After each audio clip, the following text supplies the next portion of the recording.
ಶ್ರೀಗುರುಭ್ಯೋ ನಮಃ. ಹರಿ ಓಂ. ಜನ್ಮಾದ್ಯಸ್ಯ ಯತೋನ್ಮಯಾದಿತರತಶ್ಚಾರ್ಥೇಷ್ವಭಿಜ್ಞಸ್ವರಾಟ್ ತೇನೇ ಬ್ರಹ್ಮಹೃದಾಯಾದಿಕವಯೇ ಮುಹ್ಯಂತಿ ಯಂ ಸೂರಯಃ ತೇಜೋ ವಾರಿಮೃದಾಂ ಯಥಾ ವಿನಿಮಯೋ ಯತ್ರ ತ್ರಿಸರ್ಗೋ ಮೃಷಾ ಧಾಮ್ನಾ ಸ್ವೇನ ಸದಾ ನಿರಸ್ತಕುಹಕಂ ಸತ್ಯಂ ಪರಂ ಧೀಮಹಿ ಸೃಷ್ಟಿಸ್ಥಿತ್ಯಪ್ಯಯೇಹಾ ನಿಯತಿದೃಹಿತಮೋ ಬಂಧಮೋಕ್ಷಾಶ್ಚ ಯಸ್ಮಾತ್ ಅಸ್ಯ ಶ್ರೀ ಬ್ರಹ್ಮರುದ್ರಪ್ರಭೃತಿಸುರನರದ್ವೀಷಶತ್ರುವಾತ್ಮಕಸ್ಯ ವಿಷ್ಣೋರ್ವ್ಯಸ್ತಾಃ ಸಮಸ್ತಾಃ ಸಕಲಗುಣನಿಧಿಃ ಸರ್ವದೋಷವ್ಯಪೇತಃ ಪೂರ್ಣಾನಂದೋ ವ್ಯಯೋ ಯೋ ಗುರುರಪಿ ಪರಮಃ ಚಿಂತಯೇತಂ ಮಹಾಂತಂ. ನಾರಾಯಣಂ ನಮಸ್ಕೃತ್ಯ ನರಂ ಚೈವ ನರೋತ್ತಮಂ ದೇವೀಂ ಸರಸ್ವತೀಂ ವ್ಯಾಸಂ ತತೋ ಜಯಮುದೀರಯೇತ್. ಅಭ್ರಮಂ ಭಂಗರಹಿತಂ ಅಜಡಂ ವಿಮಲಂ ಸದಾ ಆನಂದತೀರ್ಥಮತುಳಂ ಭಜೆ ತಾಪತ್ರಯಾಪಹಂ. ಯಂ ಪ್ರವ್ರಜಂತಮನುಪೇತಮಪೇತಕೃತ್ಯಂ ದ್ವೈಪಾಯನೋ ವಿರಹಕಾತರಾಜುಹಾವ. ಪುತ್ರೇತಿ ತನ್ಮಯತಯಾ ತರವೋಪಿ ನೇದುಃ ತಂ ಸರ್ವಭೂತಹೃದಯಂ ಮುನಿಮಾನತೋಸ್ಮಿ. ಭಕ್ತಾನಾಂ ಮಾನಸಾಂ ಭೋಜಭಾನವೇ ಕಾಮಧೇನವೇ ನಮತಾಂ ಕಲ್ಪತರವೇ ಜಯೀಂದ್ರಗುರವೇ ನಮಃ. ಮೂಕೋಪಿ ಯತ್ಪ್ರಸಾದೇನ ಮುಕುಂದಶಯನಾಯತೆ ರಾಜರಾಜಾಯತೆ ರಿಕ್ತೋ ರಾಘವೇಂದ್ರಂ ತಮಾಶ್ರಯೇ. ಆಪಾದಮೌಲಿಪರ್ಯಂತಂ ಗುರುಣಾಮಾಕೃತಿಂ ಸ್ಮರೇತ್ ತೇನ ವಿಘ್ನಾಃ ಪ್ರಣಶ್ಯಂತಿ ಸಿದ್ಧ್ಯಂತಿ ಚ ಮನೋರಥಾಃ. ಶ್ರೀ ಹರಿವಾಯು ಗುರುಗಳ ಚರಣಾರವಿಂದಗಳಲ್ಲಿ ಭಕ್ತಿಪೂರ್ವಕ ಪ್ರಣಾಮಗಳನ್ನು ಅರ್ಪಿಸಿ ಶ್ರೀಮದ್ ಭಾಗವತ ಸುಮ ಪಂಚಕದಲ್ಲಿ ಭಾಗವತ ಧರ್ಮಗಳನ್ನು ಕುರಿತು ನಿನ್ನೆ ದಿವಸ ಕೆಲವುಗಳನ್ನು ಅನುಸಂಧಾನ ಮಾಡ್ತಾ ಬರ್ತಾ ಇದ್ವಿ. ಸರ್ವತ್ರ ಆತ್ಮೇಶ್ವರ ಅನ್ವೀಕ್ಷ ಇದೊಂದು ಭಾಗವತದ ಧರ್ಮ. ಇದನ್ನು ನಾವು ಆಚರಣೆಗೆ ತರಬೇಕು. ಅದು 3 ಥರ ಇದೆ, ಅದನ್ನು ಹೇಗೆ ಆಚರಿಸಬೇಕು ಅಂತ ಅನುಸಂಧಾನ ಮಾಡಿದ್ವಿ. ಭಾಗವತ ಧರ್ಮಗಳಲ್ಲಿ ಬಂದದ್ದೆಲ್ಲ ಯೋಗಶಾಸ್ತ್ರಗಳಲ್ಲಿಯೂ ಬಂದಿದೆ. ಯೋಗಶಾಸ್ತ್ರದಲ್ಲಿ ಬಂದದ್ದನ್ನು ಭಾಗವತ ಧರ್ಮದಲ್ಲಿಯೂ ಅಳವಡಿಸಿ ಹೇಳ್ತಾರೆ. ಯಮ ಹಾಗೂ ನಿಯಮ ಅಂತ ಯೋಗಶಾಸ್ತ್ರದಲ್ಲಿ ಪ್ರಸಿದ್ಧವಾದವು. ಯಮ 12 ರೀತಿ, ಅಭಯವನ್ನು ಸೇರಿಸಿಕೊಂಡು ನಿಯಮವೂ ಕೂಡ 12 ರೀತಿ ಅಂತ ನಾವು ಅನುಸಂಧಾನ ಮಾಡ್ತಾ ಬಂದ್ವಿ. ನಿನ್ನೆ ವಿವರಣೆ ಕೊಡುವಾಗ ಅನಿಕೇತನ ಅನ್ನುವ ಭಾಗವತ ಧರ್ಮದ ಬಗ್ಗೆ ಅನುಸಂಧಾನ ಮಾಡ್ತಾ ಇದ್ವಿ. ಅನಿಕೇತನ ಅಂದರೆ ಏನು? ಸಂಸ್ಕೃತದಲ್ಲಿ ನಿಕೇತನ ಅಂದರೆ ಮನೆ, ಅನಿಕೇತನ ಅಂದರೆ ಮನೆ ಬಿಟ್ಟಿರೋದು ಭಾಗವತದ ಧರ್ಮ ಅಂತ ಹೇಳಿದಾಗ ಕಾಣಿಸ್ತದೆ. ಪ್ರತಿಯೊಬ್ಬರೂ ಮನೆ ಬಿಟ್ಟಿರೋದು ಅಂತ ಆ ರೀತಿ ಧರ್ಮವನ್ನು ಮಾಡಲಿಕ್ಕಾಗ್ತದ? ಅದಕ್ಕೆ ಅದರ ವಿವರಣೆ ಕೊಡ್ತಾ ಯಾವುದು ಮನೆ ಇದೆ ಅವುಗಳ ಮೇಲೆ ನಾವು ಅಭಿಮಾನವನ್ನು ಪರಿತ್ಯಜಿಸೋದು ಅನಿಕೇತನ ಅಂತ ತಿಳಿಸಿದರು. ಅದನ್ನು ತೀರ್ಥಾಟನ ಅಂತ ಯೋಗಶಾಸ್ತ್ರದಲ್ಲಿ ಕರೆದದ್ದಕ್ಕೆ ತೀರ್ಥಾಟನ ಹಾಗೂ ಅನಿಕೇತನ ಅನ್ನೋದು ಒಂದೇ ಅರ್ಥದಲ್ಲಿದೆ. ತೀರ್ಥ ಶಬ್ದಕ್ಕೆ ಪವಿತ್ರೀಕರಿಸೋದು ಅಂತ ಅಭಿಪ್ರಾಯ. ಯಾರು ನಮ್ಮನ್ನು ಪವಿತ್ರೀಕರಿಸ್ತಾರೆ, ಭಗವಂತನ ತತ್ವಗಳನ್ನು ಉಪದೇಶ ಮಾಡ್ತಾರೆ, ಅವರ ಸನ್ನಿಧಿಗೆ ನಾವು ಹೋಗೋದಕ್ಕೆ ತೀರ್ಥಾಟನ ಅಂತ ಕರೀತಾರೆ. ಅವರ ಸನ್ನಿಧಿಗೆ ನಾವು ಹೋಗಬೇಕು, ಭಗವತ್ ತತ್ವಗಳನ್ನು ಚೆನ್ನಾಗಿ ಉಪದೇಶ ಪಡಿಬೇಕು. ಈ ಅರ್ಥದಲ್ಲಿ ತೀರ್ಥಾಟನ ಅನ್ನೋ ಭಾಗವತ ಧರ್ಮವನ್ನು ಪ್ರತಿಯೊಬ್ಬರೂ ಕೂಡ ಪಾಲನೆ ಮಾಡಬೇಕು ಅಂತ ತಿಳಿಸಿದರು. ಇದು ಅನಿಕೇತನ ಅನ್ನೋ ಭಾಗವತ ಧರ್ಮದ ವಿವರಣೆ. ಇದಾದ ಮೇಲೆ 15ನೆಯ ಭಾಗವತದ ಧರ್ಮ ಮತ್ತೊಂದಿದೆ, ವಿವಿಕ್ತ ದೇಶ ಸೇವಿತ್ವಂ. ಇದು ಒಂದು ಭಾಗವತದ ಧರ್ಮ. ವಿವಿಕ್ತ ದೇಶ ಅಂದರೆ ಯಾವುದು?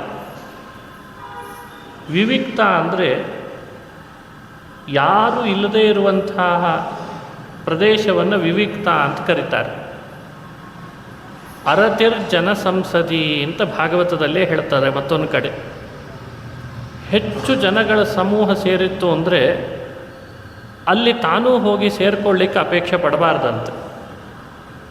ಜನಸಂಸದಿ ಅರತಿ, ಜನಗಳ ಸಮೂಹ ಸೇರಿದಲ್ಲಿ ಹೋಗಿ ತಾನೂ ಕೂಡ ಇದ್ದು ಭಾರೀ ಸಾಧನೆ ಮಾಡ್ತೇನೆ ಅಂತ ಹೊರಟ್ರೆ ಅದು ಸಾಧನೆ ಆಗಲ್ಲ. ಹಾಗಾಗಿ ವಿವಿಕ್ತ ದೇಶ ಸೇವಿತ್ವ ಅಂತ ವಿವರಣೆ ಮಾಡ್ತಾರೆ. ಭಾಗವತದ 11ನೇ ಸ್ಕಂದದಲ್ಲಿ ಒಂದು ಕಥೆನೂ ಹೇಳ್ತಾರೆ. ಬಹಳ ಅದ್ಭುತವಾದ ಕಥೆ ಅದು. ಒಬ್ಬಳು ವಿವಾಹಕ್ಕೆ ವಯಸ್ಸು ಬಂದಿದೆ, ಕನ್ಯೆ. ಆ ಕನ್ಯೆ ಮನೆ ಒಳಗಿದ್ದಾಳೆ. ತಂದೆ ತಾಯಂದಿರೆಲ್ಲರೂ ಕೂಡ ಯಾವುದೋ ಊರಿಗೆ ಹೋಗಿದ್ದಾರೆ. ಕನ್ಯೆ ನೋಡ್ಲಿಕ್ಕೆ ಬರುವ ವರನ ಕಡೆಯವರು ಅವತ್ತೇ ಬಂದಿದ್ದಾರೆ. ಮನೆಯೊಳಗೆ ತಂದೆ ತಾಯಂದ್ರೆ ಇಲ್ಲ, ಒಬ್ಬಂಟಿಗಳಾಗಿದ್ದಾಳೆ ಪಾಪ. ಒಬ್ಬಂಟಿಗಳಾಗಿದ್ದಾಗ ಅವರು ಮನೆಗೆ ಬಂದರು, ನೋಡಿದರು ಇದೇ ಮನೆನಾ ಅಂದ್ರೆ ಹೌದು ಇದೇ ಮನೆ, ಇವಳೇ ಕನ್ಯೆ ಅಂತ ಪರಿಚಯ ಆಯ್ತು ಅವರಿಗೆ. ಮನೆಗೆ ಬಂದವರನ್ನು ಹಾಗೇ ಹೇಗೆ ಕಳಿಸೋದು ಅಂತ ಇಲ್ಲೇ ಭೋಜನ ಮಾಡ್ಕೊಂಡು ಹೋಗ್ರಿ ಅಂತ ಹೇಳಿದ್ಲಂತ. ಅತಿಥಿ ಸತ್ಕಾರ ಮಾಡಬೇಕು, ಅವಳಿಗೆ ಆ ಸಂಸ್ಕಾರ ಇತ್ತು, ಇಲ್ಲೇ ಭೋಜನ ಮಾಡಿಕೊಂಡು ಹೋಗ್ರಿ ಅಂತ ಹೇಳಿಬಿಟ್ಲು ಕನ್ಯೆ. ಸರಿ ಅಂತ ಅವರು ಭೋಜನಕ್ಕೆ ವ್ಯವಸ್ಥೆ ಮಾಡ್ತಾಳೆ ಬಿಡು ಅಂತ ಆಯಿತು ಅಂತ ಒಪ್ಪಿಬಿಟ್ರು. ಒಪ್ಪಿದ ಬಳಿಕ ಆ ಕನ್ಯೆ ಮನೆ ಒಳಗೆ ಅನ್ನಕ್ಕಿಡ್ಲಿಕ್ಕೆ ಅಂತ ಹೋಗ್ತಾಳೆ, ಅಕ್ಕಿನೇ ಇಲ್ಲ. ಎಂಥ ಸ್ಥಿತಿ ಬಂತು ನೋಡ್ರಿ, ಅಕ್ಕಿ ಇಲ್ಲ. ಅಕ್ಕಿ ಇಲ್ಲ ಅಂದಾಗ ಏನು ಮಾಡಬೇಕು? ಹಿಂದಿನ ಕಾಲದಲ್ಲೆಲ್ಲ ಮನೆಯೊಳಗೆ ಭತ್ತ ಇರ್ತಿತ್ತು. ಆ ಭತ್ತ ತೆಗೆದು ನೀರಿನಲ್ಲೆಲೆ ಹಾಕಿ ಅದನ್ನು ಕುಟ್ಟಿ ಅಕ್ಕಿ ಮಾಡಿ, ಹೊಟ್ಟು ತೆಗೆದು ಅಕ್ಕಿ ಮಾಡಿ ಆಮೇಲೆ ಅನ್ನ ಮಾಡಬೇಕು. ಕುಟ್ಟಬೇಕಾದ್ರೆ ಕೈ ತುಂಬ ಬಳೆ ಹಾಕ್ಕೊಂಡಿದ್ದಾಳೆ. ಕೈ ತುಂಬ ಹಾಕ್ಕೊಂಡ ಬಳೆ ಶಬ್ದ ಮಾಡ್ತಾ ಇತ್ತು ಬಹಳ. ಕುಟ್ಲಿಕ್ಕೆ ಶುರು ಮಾಡಿದ್ಲು, ಒನಕೆಯಿಂದ ಕುಟ್ಲಿಕ್ಕೆ ಶುರು ಮಾಡಿದ್ಲು. ಶಬ್ದ ಬಹಳ ಬಂತು ಅಂದಾಗ ಬುದ್ಧಿವಂತಿಕೆ ಮಾಡಿದ್ಲು. ಈ ಕೈಗೆ 2 ಬಳೆ, ಇನ್ನೊಂದು ಕೈಗೆ ಇನ್ನೆರಡು ಬಳೆ ಅಂತ ಹಾಕ್ಕೊಂಡ್ಳು. ಎರಡೆರಡೇ ಬಳೆಗಳಿಂದ ಒನಕೆ ಹಾಕಿ ಕುಟ್ಲಿಕ್ಕೆ ಶುರು ಮಾಡಿತು. ಅದೂ ಶಬ್ದ ಮಾಡಿತು. ಮೊದಲಿನಷ್ಟಲ್ಲ, ಸ್ವಲ್ಪ ಕಡಿಮೆ ಶಬ್ದ ಮಾಡಿತು. ಶಬ್ದ ಮಾಡಿದರೆ ಅಲ್ಲಿದ್ದವರೆಲ್ಲ ಬರ್ತಾರೆ, ಹೊರಗಿದ್ದವರೆಲ್ಲ ಅಯ್ಯೋ ಅಕ್ಕಿನೇ ಇಲ್ವೇ ಅಂತ ಅವಮಾನ ಮಾಡ್ತಾರೆ. ಸಮಸ್ಯೆ ಹೆಚ್ಚಾಗ್ತದೆ ಅಂತ ಬುದ್ಧಿವಂತಿಕೆ ಮರೆದು ಬಲಗೈ 1 ಬಳೆ, ಎಡಗೈಗೆ 1 ಬಳೆ ಹಾಕಿ ಕುಟ್ಟಿ ಅಕ್ಕಿ ಮಾಡಿ ಅವರಿಗೆಲ್ಲ ಭೋಜನಕ್ಕೆ ಹಾಕಿ ಬಹಳ ಸಂತೋಷಪಟ್ಟು ಅವರನ್ನು ಕೊಟ್ಟು ಕಳಿಸಿದ್ಲಂತ. ಸಂತೋಷಪಡಿಸಿ ಕೊಟ್ಟು ಕಳಿಸ್ತಾಳೆ. ಸರಿ, ಆಮೇಲೆ ಅವರು ಕನ್ಯೆ ಒಪ್ಪಿಗೆ ಇದೆ ಅಂತ ಹೇಳಿದರು, ಮದುವೆ ಆಯಿತು ಅಂತ ಇಷ್ಟು ಕಥೆ. ಇದನ್ನು ಭಾಗವತದಲ್ಲಿ ಯಾಕೆ ಹೇಳ್ತದೆ ಅಂದರೆ, ಬಹಳ ಬಳೆಗಳಿದ್ದರೆ ಶಬ್ದ ಹೆಚ್ಚು, 2 ಬಳೆಗಳಿದ್ದರೆ ಆಗಲೂ ಶಬ್ದ ಇದೆ, ಒಂದೊಂದೇ ಬಳೆಗಳಿದ್ದರೆ ಮಾತ್ರ ಕಾರ್ಯಸಿದ್ಧಿ ಆಯಿತು. ಬಹಳ ಜನ ಇದ್ದರೆ ಕಲಹ ಜಾಸ್ತಿ. ಯತ್ರ ಬಹೂನಾಂ ವಾಸಃ ತತ್ರ ಕಲಹ. ಬಹು ಸದಸ್ಯರಿದ್ದರೆ ಕಲಹ, ಬಹಳ ಕಲಹ ಆಗ್ತಾ ಇರ್ತದೆ.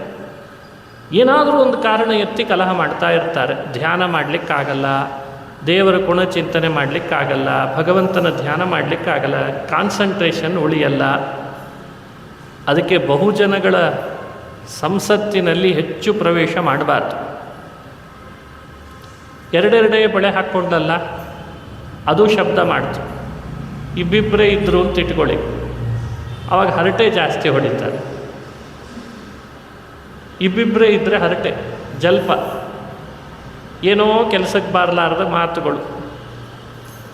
ಒಂದೇ ಬಳೆ ಹಾಕ್ಕೊಂಡಲ್ಲ, ಆವಾಗ ಕಾರ್ಯಸಿದ್ಧಿ ಆಯಿತು. ಒಂದೇ ಬಳೆ, ಈ ಕೈಗೊಂದು ಆ ಕೈಗೊಂದು, ಅವಳು ಏನು ಅಪೇಕ್ಷೆ ಪಟ್ಟಿದ್ಲೋ ಅದು ಸಿದ್ಧಿ ಆಯಿತು. ಭಾಗವತ ಹೇಳ್ತದೆ, ಒಬ್ಬಂಟಿಗನಾಗಿ ಇರುವ ಅಭ್ಯಾಸ ಮಾಡಿಕೊಂಡ್ರೆ ಮನುಷ್ಯ ಬಹುಬೇಗ ಸಿದ್ಧಿಯನ್ನು ಪಡಿತಾನೆ. ಹಾಗಾಗಿ ಜನಗಳ ಗುಂಪಿನ ಮಧ್ಯದಲ್ಲಿ ಹೆಚ್ಚು ನೀನು ಬೆರಿಬೇಡ. ಈ ಅರ್ಥದಲ್ಲಿ ಕೈವಲ್ಯ ಅನ್ನೋ ಶಬ್ದದಿಂದ ವಿವರಣೆ ಮಾಡಿದ್ದಿದೆ. ವಿವಿಕ್ತ ದೇಶ ಸೇವಿತ್ವಂ ಅಂತ, ಇದು ಒಂದರ್ಥ.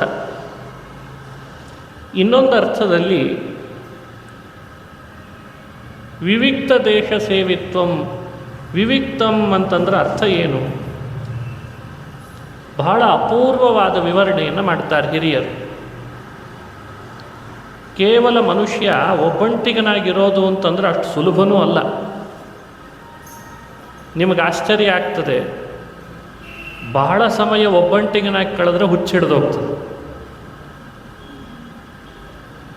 ಮನಃಶಾಸ್ತ್ರದಲ್ಲಿ ತುಂಬ ಸಮಸ್ಯೆಗೀಡಾಗಿದ್ದಾನೆ ಮನುಷ್ಯ ಅಂದಾಗ ಬೇರೆ ಬೇರೆ ಔಷಧಿಗಳ ಉಪಚಾರಗಳನ್ನು ಹೇಳ್ತಾರೆ, ಕೌನ್ಸಿಲಿಂಗ್ ಮಾಡ್ತಾರೆ, ಇಲ್ಲ ಅಂತಲ್ಲ. ಆ ಎಲ್ಲ ಔಷಧಿ ಉಪಚಾರ ಉಪಾಯಗಳಲ್ಲಿಯೂ ಇದು ಒಂದು, ನೀನು ಸ್ವಲ್ಪ ಜನಗಳ ಜೊತೆಗೆ ಬೆರೀಲಿಕ್ಕಲಿ ಅಂದರೆ ಸರಿ ಹೋಗ್ತದೆ ಬುದ್ಧಿ ಅಂತ ಹೇಳ್ತಾರೆ. ಜನಗಳ ಜೊತೆಗೆ ಬೆರೆತಾಗ ಒಂದು ಅನುಭವ ಏನಾಗ್ತದಲ್ಲ, ಅದು ಮನುಷ್ಯನಿಗೆ ಅತ್ಯವಶ್ಯಕ. ಇಲ್ಲದೇ ಇದ್ದರೂ ಹುಚ್ಚಿಡಿತದೆ.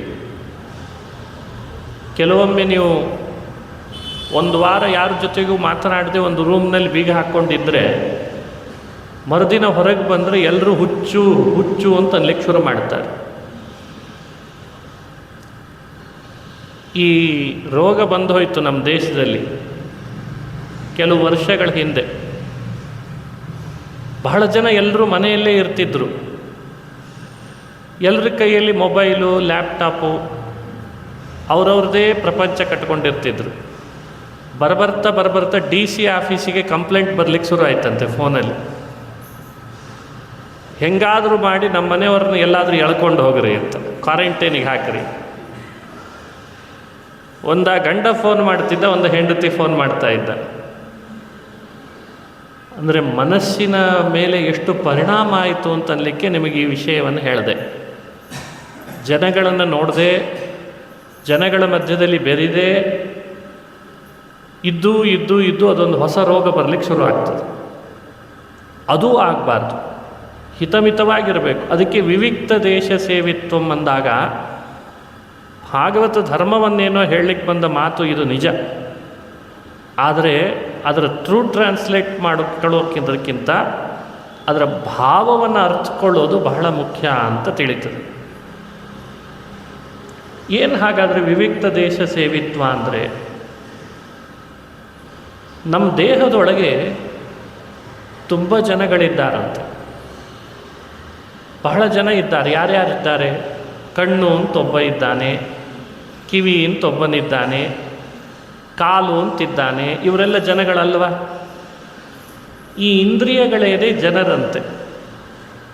ಅವುಗಳು ತಮಗೆ ಎಲ್ಲೆಲ್ಲಿ ಬೇಕೋ ಆ ಕಡೆಯಲ್ಲಿ ತಮ್ಮನ್ನು ತಾವು ಹೋಗೋಲ್ದಲ್ಲದೆ ನಮ್ಮನ್ನು ಸೇರಿಸಿ ಕರ್ಕೊಂಡು ಹೋಗ್ತಿರ್ತಾವಂತೆ. ಕಣ್ಣು, ಅವನು ಒಬ್ಬ, ಅವ ನಮ್ಮನ್ನು ತನಗೆಲ್ಲಿ ಬೇಕೋ ಅಲ್ಲಿ ಕರ್ಕೊಂಡು ಹೋಗ್ತಾನೆ, ನಮಗೆಲ್ಲಿ ಬೇಕೋ ಅವನು ಅದನ್ನು ನೋಡಿಸಲ್ಲ. ಕಿವಿ, ಅದು ತನಗೆಲ್ಲಿ ಬೇಕೋ ಅಲ್ಲಿ ಕರ್ಕೊಂಡು ಯಾವುದು ಬೇಡವೋ ಅದನ್ನು ನಮ್ಮಿಂದ ಕೇಳಿಸ್ಲಿಕ್ಕೆ ಶುರು ಮಾಡ್ತದೆ. ಹೀಗೆ ಇಂದ್ರಿಯಗಳು ಪ್ರಾಕೃತ ವಿಷಯಗಳ ಜೊತೆಗೆ ಜೀವನನ್ನು ಎಳೆದೆಳೆದು ಕರೆದುಕೊಂಡು ಹೋಗಿ ಅವನ ಮನಸ್ಸನ್ನು ಕಲ್ಮಶಗೊಳಿಸೋ ಪ್ರಯತ್ನ ಮಾಡ್ತದೆ. ನಾವೇನು ಮಾಡಬೇಕು? ಆ ಎಲ್ಲ ಇಂದ್ರಿಯಗಳನ್ನು ವಿಷಯಗಳ ಕಡೆಯಲ್ಲಿ ಹೋಗದಂತೆ ವಿವಿಕ್ತ ಅಂದರೆ ವಿಷಯಗಳ ಕಡೆಯಿಂದ ಬೇರ್ಪಡಿಸಿ ಎಲ್ಲಿ ಹೋಗಬೇಕೋ ಅಲ್ಲಿ ಹೋಗೋ ಹಾಗೆ ನಮ್ಮ ವಿವೇಕವನ್ನು ಮೆರೆಯೋದಿದೆಯಲ್ಲ, ಅದಕ್ಕೆ ವಿವಿಕ್ತ ದೇಶ ಸೇವಿತ್ವಂ ಅಂತ ಕರೀತಾರೆ. ಇದನ್ನು ಪ್ರಾಕ್ಟೀಸ್ ಮಾಡಬೇಕು ಮನುಷ್ಯ. ಬಹಳ ವಿಶೇಷವಾಗಿ ಇದು ನಮಗೆ ಫಲ ಕೊಡ್ತದೆ. ಹಾಗಾಗಿ ಭಗವಂತನ ವಾಸಸ್ಥಾನ ಅದು ನಮ್ಮ ದೇಹ, ಭಗವಂತನ ವಾಸಸ್ಥಾನ ನಮ್ಮ ಇಂದ್ರಿಯಗಳು. ಇಂದ್ರಿಯ ಹಾಗೂ ದೇಹಗಳೇನಿದ್ದಾವೆ ಇದು ದೇವರ ವಾಸಸ್ಥಾನ ಅಂತ ತಿಳಿದು ಇಂದ್ರಿಯ ದೇಹಗಳ ಉಪಯೋಗವನ್ನು ಭಗವಂತನಿಗಾಗಿ ಅಂತ ಮೀಸಲು ಮಾಡೋದಿದೆಯಲ್ಲ, ಅದನ್ನು ವಿವಿಕ್ತ ದೇಶ ಸೇವಿತ್ವಂ ಅಂತ ವಿವರಣೆ ಮಾಡ್ತಾರೆ. ಭಾಗವತದಲ್ಲೇ ಒಂದು ಮಾತು ಬರ್ತದೆ, ದೇಹದ ಮೇಲೆ ಇಂದ್ರಿಯಗಳ ಮೇಲೆ ಅಭಿಮಾನ ಬೆಳೆಸ್ಕೊಳ್ಬಾರ್ದು, ಅವುಗಳನ್ನೆಲ್ಲ ಭಗವತ್ ಪೂಜೆಗಾಗಿ ಅಂತ ವಿನಿಯೋಗ ಮಾಡಬೇಕು, ಅದು ಅವನ ಸನ್ನಿಧಾನಕ್ಕೆ ಪಾತ್ರ ಆದ್ದರಿಂದ. ಭಾಗವತದಲ್ಲಿ ಹೇಳ್ತಾರೆ, ಮೂರ್ಖ ಯಾರು? ಮೂರ್ಖ ಯಾರು? ಯಸ್ಯಾತ್ಮ ಬುದ್ಧಿ ಕೃಪಣೆ ತ್ರಿಧಾತುಕೆ ಸಯೇವ ಗೋಖರಃ. ಯಾರಿಗೆ ದೇಹ ಮತ್ತು ಇಂದ್ರಿಯಗಳ ಬಗ್ಗೆ ಆತ್ಮಬುದ್ಧಿ, ನಾನೇ ಯಜಮಾನ ನಾನೇ ಸ್ವಾಮಿ ಅಂತನ್ನೋ ಭಾವ ಇದೆಯಲ್ಲ, ಅವನೇ ಗೋಖರಃ, ಅವನು ಮೂರ್ಖ ಅಂತ ಹೇಳ್ತಾರೆ. ಯಾರು ಅವುಗಳ ವಾಸಸ್ಥಾನ ದೇವರಿಗೆ ಅದು ವಾಸಸ್ಥಾನಗಳು ಅಂತ ತಿಳಿತಾನೆ ಅವನು ವಿದ್ವಾಂಸ ಅಂತ ಹೇಳ್ತಾರೆ. ಹಾಗಾಗಿ ಮನೆ ನಮ್ಮ ದೇಹ, ಆ ದೇಹ ಭಗವಂತನ ವಾಸಸ್ಥಾನ, ಇಂದ್ರಿಯಗಳು ಭಗವಂತನ ವಾಸಸ್ಥಾನ. ಅವನ ಸನ್ನಿಧಾನ ಇರೋದರಿಂದ ಅವುಗಳೆಲ್ಲ ನಮ್ಮ ಭೋಗಕ್ಕೆ ಅಂತ ಉಪಕರಣಗಳಾಗಿದ್ದಾವೆ. ನಾವು ಉಪಯೋಗಿಸುವ ಭೋಗ, ಅನುಭವಿಸುವ ಭೋಗಗಳು ಅದು ನಮ್ಮ ಸ್ವತಂತ್ರವಾಗಿ ಅಲ್ಲ, ಅದೇನಿದ್ರೂ ಅವನ ಅಧೀನವಾಗಿ. ಈ ಭಾವವನ್ನು ಚೆನ್ನಾಗಿ ನಾವು ಅರ್ಥ ಮಾಡಿಕೊಂಡು ದೇವರನ್ನು ಸೇವಿಸುವ ಕಾರ್ಯ ಮಾಡಿದರೆ ಅದೇ ವಿವಿಕ್ತ ದೇಶ ಸೇವಿತ್ವ ಅಂತ ಕರೀತಾರೆ. ತದೇತದಧಿಗಚ್ಚಂತಿ ವಿಷ್ಣೋರ್ಯತ್ ಪರಮಂ ಪದಂ ಅಹಂ ಮಮೇತಿ ದೌರಾತ್ಮ್ಯಂ ನ ಯೇಷಾಂ ದೇಹಗೇಹಜಂ. ಇದು ಭಾಗವತ 12ನೇ ಸ್ಕಂದದಲ್ಲಿ ಬಂದ ಮಾತು. ತದೇತದಧಿಗಚ್ಚಂತಿ ವಿಷ್ಣೋರ್ಯತ್ ಪರಮಂ ಪದಂ. ಈ ದೇಹ ಭಗವಂತನ ಪರಮಸ್ಥಾನ. ಇಂಥ ಪರಮಸ್ಥಾನವಾದ ದೇಹದೊಳಗೆ, ದೇವರ ದೇವಸ್ಥಾನದೊಳಗೆ ಅಹಂ ಮಮೇತಿ ದೌರಾತ್ಮ್ಯಂ, ನಾನು, ನನ್ನದು, ನಂದು, ನಾನು ಅಂತ ಏನು ಹಾರಾಡ್ತೇವಲ್ಲ, ಇದು ಯಾವತ್ತೂ ನಮಗೆ ಒಳಿತನ್ನು ಉಂಟು ಮಾಡಲ್ಲ ಅಂತಾರೆ. ಹಾಗಾಗಿ ಅದನ್ನು ನಾವು ಮಾಡದೇ ಇರೋ ಹಾಗೆ ಆಗಬೇಕು. ಇದು ಒಂದು ಭಾಗವತದ ಧರ್ಮ ಅಂತ ತಿಳಿಸಿದ್ದಾರೆ. 15 ಭಾಗವತ ಧರ್ಮಗಳನ್ನು ತಿಳಿತಾ ಬರ್ತೀವಿ. 16ನೇ ಭಾಗವತದ ಧರ್ಮ ಚೀರವಸನ ಅಂತ ಹೇಳಿದ್ದಾರೆ. ಚೀರವಸನ. ಚೀರವಸನ ಅಂದರೆ ಏನು? ಮೇಲ್ನೋಟಕ್ಕೆ ಚೀರವಸನ ಅಂದರೆ ಬಟ್ಟೆ ಹರಿದಿದ್ರೆ ಅದನ್ನು ಚೀರವಸನ ಅಂತ ಕರೀತಾರೆ. ಈಗೇನು ಮಾಡೋಣ, ಈ ಭಾಗವತ ಧರ್ಮ ಆಚರಣೆ ಮಾಡಲಿಕ್ಕೆ ಹಾಕ್ಕೊಂಡು ಬಟ್ಟೆ ಹರಿದು ಬಿಡೋಣ ಹೇಗೆ? ಯಾಕೆಂದರೆ ಭಾಗವತದಲ್ಲಿ ಹೇಳಿದೆ ಅಲ್ಲ ಚೀರವಸನ ಅಂತ. ಅದಕ್ಕೆ ಬಟ್ಟೆ ಹರಿಯೋದು ಅಂತ ಅಭಿಪ್ರಾಯದಲ್ಲಿ ಚೀರವಸನ ಅನ್ನೋ ಶಬ್ದವನ್ನು ಟ್ರಾನ್ಸ್ಲೇಟ್ ಮಾಡಬಾರ್ದು. ಮತ್ತೇನು ಹಾಗಾದರೆ? ಯಾವ ವಸ್ತ್ರ ಭಗವಂತ ನಮಗಾಗಿ ಅಂತ ಕೊಟ್ಟಿದ್ದಾನೋ ಅಷ್ಟನ್ನೇ ಅನುಭವಿಸೋದಕ್ಕೆ ಚೀರವಸನ ಅಂತ ಹೆಸರಂತ. ತೇನ ತ್ಯಕ್ತೇನ ಭುಂಜೀಥಾಃ ಮಾ ಗೃಧಃ ಕಸ್ಯ ಸ್ವಿಧನಂ. ಭಗವಂತ ನಮ್ಮನ್ನು ಮುಚ್ಚಬೇಕು ಅಂಥೇಳೇ ನಮಗೆ ಅಂತೊಂದು ದೇಹ ಕೊಟ್ಟ. ಸರಿ, ದೇಹವನ್ನು ಮುಚ್ಚಲಿಕ್ಕೆ ಅಂತ ಬಟ್ಟೆ ಕೊಟ್ಟ. ಜೀವ ಮುಚ್ಕೊಂಡಿರೋದು ದೇಹದಿಂದ. ಆ ದೇಹವು ಒಂದು ವಸ್ತ್ರ. ಆ ವಸ್ತ್ರ ಅದು ಸಾರ್ಥಕ ಯಾವಾಗ ಆಗ್ತದೆ? ನಮ್ಮ ದೇಹ ಅನ್ನೋದು ಒಂದು ವಸ್ತ್ರ, ಅದು ಸಾರ್ಥಕ ಯಾವಾಗ ಆಗ್ತದೆ? ನಾವು ಮಾಡಿದ ಕರ್ಮ ಫಲವನ್ನು ಅನುಭವಿಸಿದಾಗಲೇ ಅದು ಸಾರ್ಥಕ ಆಗ್ತದೆ.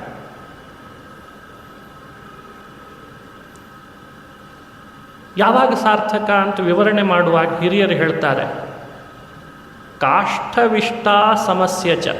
ಭೀಮಸೇನ ದೇವರ ಮಾತು. ಕಾಷ್ಠವಿಷ್ಟ ಸಮಸ್ಯೆ. ನಮ್ಮ ದೇಹ ನಾವಿರೋವರೆಗೂ ಒಳಗಡೆಯಲ್ಲಿ ಭಾರೀ ಅಂತ ಅದರ ಮೇಲೆ ಅಭಿಮಾನ ಮಾಡ್ತೀವಿ. ಆದರೆ ಈ ದೇಹವನ್ನು ಒಂದಲ್ಲ ಒಂದು ದಿವಸ ನಾವು ಬಿಡಲೇಬೇಕಾ? ಬಿಟ್ಟು ಹೋದ ಮೇಲೆ ಆ ದೇಹ ಏನಾಗ್ತದೆ? ಕಟ್ಟಿಗೆ ಅಥವಾ ಮಲಮೂತ್ರದಂತ ಆಗ್ತದೆ. ಮಲ ಹೇಗೋ ಅಷ್ಟೇ ಈ ದೇಹವು ಕೂಡ ಮಲದಂತಾಗಿಬಿಡ್ತದೆ, ನಮ್ಮೊಟ್ಟಿಗೆ ಬರಲ್ಲ. ಹಾಗಾದರೆ ಇದು ಇದ್ದಾಗಲೇ ಸಾರ್ಥಕ ಅಂತ ಆಗಬೇಕಾದ್ರೆ ಏನು ಮಾಡಬೇಕು? ಮತ್ತೆ ಮತ್ತೆ ಈ ದೇಹ ಬರದೇ ಇರೋ ಹಾಗೆ ಈಗಲೇ ಈ ದೇಹ ಇರುವಾಗ ಪ್ಲ್ಯಾನ್ ಮಾಡಬೇಕಂತ. ಇದು ಈ ಚೀರವಸನ ಅನ್ನೋ ಭಾಗವತದ ಧರ್ಮಕ್ಕೆ ಕೊಡುವ ಇಂಟರ್ಪ್ರಿಟೇಷನ್. ಮನುಷ್ಯ ಬಹಳ ಅನುಭವಿಸಿರ್ತಾನೆ ಬಡತನ. ಮನೆ ಸೋರ್ತಿರ್ತದೆ, ಒಳ್ಳೆ ಬಟ್ಟೆ ಇರಲ್ಲ, ಬಡತನ ಇರ್ತದೆ, ಹಣ ಇರಲ್ಲ. ಆವಾಗೆಲ್ಲ ಅವನ ತುಡಿತ ಏನು ಅಂದರೆ, ಮುಂದೆ ನಾನೊಂದು ಮನೆ ಕಟ್ಟಿಸಿದರೆ ಸೋರದೇ ಇರೋ ಹಾಗೆ ಮನೆ ಕಟ್ಟಿಸ್ತೀನಿ ಅಂದ್ಕೊಳ್ತಿರ್ತಾನೆ. ಮುಂದೆ ನಾನೇನಾದರೂ ಬಟ್ಟೆ ಖರೀದಿ ಮಾಡಿದರೆ, ಛೇಚೆ ಇಂಥ ಹರಿಯೋ ಬಟ್ಟೆ ಯಾರು ತಗೋತಾರೆ? ಒಳ್ಳೆ ಬಟ್ಟೆ. ಮುಂದೆ ನಾನೇನಾದರೂ ಒಳ್ಳೆ ಕೆಲಸ ಸಿಕ್ಕರೆ ಕೈಯಲ್ಲಿ ಯಾವಾಗಲೂ ದುಡ್ಡಾಡಬೇಕು, ಅಂಥ ದುಡಿಮೆ ನಂದು ಅಂತ ಯೋಚನೆ ಮಾಡ್ತಾನೋ ಇಲ್ಲೋ, ಪ್ಲ್ಯಾನ್ ಮಾಡ್ತಾನೋ ಇಲ್ಲೋ. ಒಂದು ಜನ್ಮದಲ್ಲಿ ಇಷ್ಟು ಪ್ಲ್ಯಾನ್ ಮಾಡ್ತಾನೆ. ಒಳ್ಳೆಯ ಮನೆ, ಒಳ್ಳೆಯ ಬಟ್ಟೆ, ಕೈ ತುಂಬ ಹಣ ಇರಬೇಕು ಅಂತ ಪ್ಲ್ಯಾನ್ ಮಾಡ್ತಾನೆ. ಭಾಗವತ ಹೇಳ್ತದೆ, ಒಂದು ಜನ್ಮದಲ್ಲಿ ಮಾಡೋ ಪ್ಲ್ಯಾನು, ಒಂದು ಜನ್ಮಕ್ಕೇ ಮೀಸಲು ಮಾಡುವ ಪ್ಲ್ಯಾನು ಉಪಯೋಗ ಇಲ್ಲ. ಒಂದು ಬಾರಿ ದೇಹ ಬಂದಿದೆ ಅಂದರೆ ಮತ್ತೆ ಮತ್ತೆ ಈ ದೇಹ ಬರದೇ ಇರುವಂಥ ಪ್ಲ್ಯಾನ್ ಮಾಡು ಅಂತ ಹೇಳ್ತದೆ ಭಾಗವತ. ಈಗ ಬಂದ ದೇಹ ಮತ್ತೆ ಮತ್ತೆ ದೇಹ ಬರಬಾರ್ದು, ಅಂಥ ಪ್ಲ್ಯಾನ್ ಮಾಡಬೇಕಂತ. ಆವಾಗ ಅದು ಸಾರ್ಥಕ ಅಂತ ಆಗ್ತದೆ. ಪದೇ ಪದೇ ದೇಹ ಬರೋ ಹಾಗಾಗಿಬಿಟ್ರೆ ಅದು ಸಾರ್ಥಕ ಅಲ್ಲ. ಅದಕ್ಕೆ ವಿವರಣೆ ಮಾಡುವಾಗ ಅಂತಾರೆ, ಮತ್ತೆ ಮತ್ತೆ ದೇಹ ಬರದೇ ಇರುವಂಥ ಪ್ಲ್ಯಾನನ್ನು ಮಾಡಬೇಕು ಅಂತಂತಾರೆ. ಈಗ ಬಂದ ದೇಹದಿಂದ ಕರ್ಮಫಲದ ಅನುಭವ ಅನುಭವಿಸಿ ಮತ್ತೆ ದೇಹ ಬರದೇ ಇರುವ ಹಾಗೆ ಪ್ಲ್ಯಾನ್ ಮಾಡೋದು ಅಂದರೆ ಏನದು? ಬೇರೆ ಏನು ಉಪಾಯ ಇಲ್ಲ. ನಿಷ್ಕಾಮ ಕರ್ಮವನ್ನು ಆಚರಣೆ ಮಾಡೋದೇ ಮತ್ತೆ ದೇಹ ಬರದೇ ಇರೋ ಹಾಗೆ ಮಾಡಲಿಕ್ಕಿರೋ ಉಪಾಯ ಅಂತಂತಾರೆ. ಇದು ಚೀರವಸನ ಅನ್ನೋ ಮಾತಿನ ವಿವರಣೆಯನ್ನು ಕೊಡುವಾಗ ತಿಳಿಸಿದ್ದಾರೆ. ವಿಶೇಷವಾಗಿ ನಿಷ್ಕಾಮ ಕರ್ಮಯೋಗವನ್ನು ಮಾಡಬೇಕು. ಭಗವಂತನಲ್ಲಿ ಕರ್ತೃತ್ವವನ್ನು ಅನುಸಂಧಾನ ಮಾಡಬೇಕು. ನಾನು ಕರ್ತ ಅಲ್ಲ ಅಂತನ್ನೋ ತಿಳುವಳಿಕೆಯನ್ನು ಮಾಡಿಕೊಳ್ಬೇಕು. ಈ ರೀತಿ ಮಾಡೋದಕ್ಕೆ ಚೀರವಸನ ಅಂತ ವಿವರಣೆ ಕೊಟ್ಟಿದ್ದಾರೆ. ದೇವರ ಪ್ರಸಾದ ಚೆನ್ನಾಗಿ ಆಗಬೇಕಾದ್ರೆ ಇದಕ್ಕಿಂತ ಉಪಾಯ ಇಲ್ಲ. ಇದನ್ನು ದೇಹ ಪ್ರಶಂಸೆಯನ್ನು ಮಾಡುವಾಗ ಹೇಳ್ತಾರೆ, ಒಂದು ಬಾರಿ ಮನುಷ್ಯ ದೇಹ ಬಂದಿದೆ ಅಂದರೆ ಎಷ್ಟೋ ಜನ್ಮಗಳನ್ನು ಕಳೆದ ಬಳಿಕ ಬಂದಿದೆ ಅಂತ ಈ ದೇಹ. ಮತ್ತೊಂದು ಬಾರಿ ಮನುಷ್ಯ ದೇಹ ಬಂದೇ ಬರ್ತದೆ ಅಂತ ನಿಯಮ ಇಲ್ಲ. ಬ್ರಹ್ಮದೇವರು ಸೃಷ್ಟಿ ಮಾಡುವಾಗ ನೆಲದ ಮೇಲೆ ಹರಿದಾಡುವ ಪ್ರಾಣಿಗಳನ್ನು ಸೃಷ್ಟಿ ಮಾಡಿದರು. ಅವರಿಗೆ ತೃಪ್ತಿ ಆಗಲಿಲ್ಲ. ಇರುವೆ, ಹಾವು, ಚೇಳು ಇಂಥವುಗಳ ದೇಹ ಆಮೇಲೆ ಅವರು ನೆಲದ ಮೇಲೆ 4 ಕಾಲಿನ ಪ್ರಾಣಿಗಳ ದೇಹ ಸೃಷ್ಟಿ ಮಾಡಿದರು. ಅದು ಅವರಿಗೆ ತೃಪ್ತಿ ಕೊಡಲಿಲ್ಲ. ಆಕಾಶದಲ್ಲಿ ಹಾರಾಡುವ ರೆಕ್ಕೆಗಳಿರುವ ಪಕ್ಷಿಗಳನ್ನು ಸೃಷ್ಟಿ ಮಾಡಿದರು. ಆ ದೇಹವು ತೃಪ್ತಿ ಕೊಡಲಿಲ್ಲ. ಈ 2 ದೇಹ, 2 ಕೈ, 1 ದೇಹ, 2 ಕಾಲು, 2 ಕೈ, 2 ಕಣ್ಣಿರುವ ಈ ದೇಹ ಯಾವಾಗ ಸೃಷ್ಟಿ ಮಾಡಿದರೋ ಬ್ರಹ್ಮದೇವರಿಗೆ ಬಹಳ ಸಂತೋಷ ಆಯಿತಂತೆ. ಯಾಕೆ? ಬ್ರಹ್ಮಾವಬೋಧಧಿಷಣಂ ಮುದಮಾಪದೇವ. ಬ್ರಹ್ಮಾವಬೋಧಧಿಷಣಂ, ಈ ದೇಹ ಮಾತ್ರ ಭಗವಂತನನ್ನು ಪ್ರೀತಿಪಡಿಸಲಿಕ್ಕೆ ಸಾಧ್ಯ. ಈ ದೇಹದಿಂದ ಮಾತ್ರ ನಿಷ್ಕಾಮ ಕರ್ಮವನ್ನು ಮಾಡಲಿಕ್ಕೆ ಸಾಧ್ಯ. ಈ ದೇಹದಿಂದಲೇ ಆತ್ಮ ತನ್ನ ಉದ್ಧಾರ ಮಾಡಿಕೊಳ್ಳಿಕ್ಕೆ ಸಾಧ್ಯ ಅಂತ ವಿವರಣೆ ಮಾಡ್ತಾರೆ. ಈ ನಿಟ್ಟಿನಲ್ಲಿ ಮನುಷ್ಯ ಚೀರವಸನಂ ಅಂತ ಹೇಳಿದ ಭಾಗವತ ಧರ್ಮವನ್ನು ನಿವೃತ್ತ ಕರ್ಮ ಪರನಾಗಿ ಸಾರ್ಥಕ ಮಾಡಿಕೊಂಡ್ರೆ ಅದೇ ಚೀರವಸನ ಅನ್ನೋ ಧರ್ಮ ಪಾಲನೆ ಮಾಡಿದ ಹಾಗಾಗ್ತದೆ ಅಂತ ತಿಳಿಸ್ತಾರೆ. 16ನೇ ಭಾಗವತ ಧರ್ಮ ತಿಳಿದ್ವಿ. 17ನೇ ಭಾಗವತದ ಧರ್ಮ ಸಂತೋಷಂ ಏನ ಕೇನಚಿತ್. ಇದು ಒಂದು ಭಾಗವತದ ಧರ್ಮ. ಮನುಷ್ಯ ಏನ ಕೇನಚಿತ್ ಸಂತೋಷಂ, ಅವನ ಬದುಕಿನಲ್ಲಿ ಆಗುವಂತಹ ಯಾವ ಘಟನೆಯನ್ನೇ ಅನುಭವಿಸಲಿ, ಆದರೆ ಆತ ಮಾತ್ರ ಅದರಿಂದ ತೃಪ್ತನಾಗಿರುವಂತೆ ಆಗಬೇಕಂತ. ಸಂತೋಷಂ ಏನಕೇನಚಿತ್ ಅಂದರೆ ಅರ್ಥ ಆದರೆ ಅದರಲ್ಲಿ ತುಂಬ ವಿವರಣೆಗಳನ್ನು ಕೊಡ್ತಾರೆ.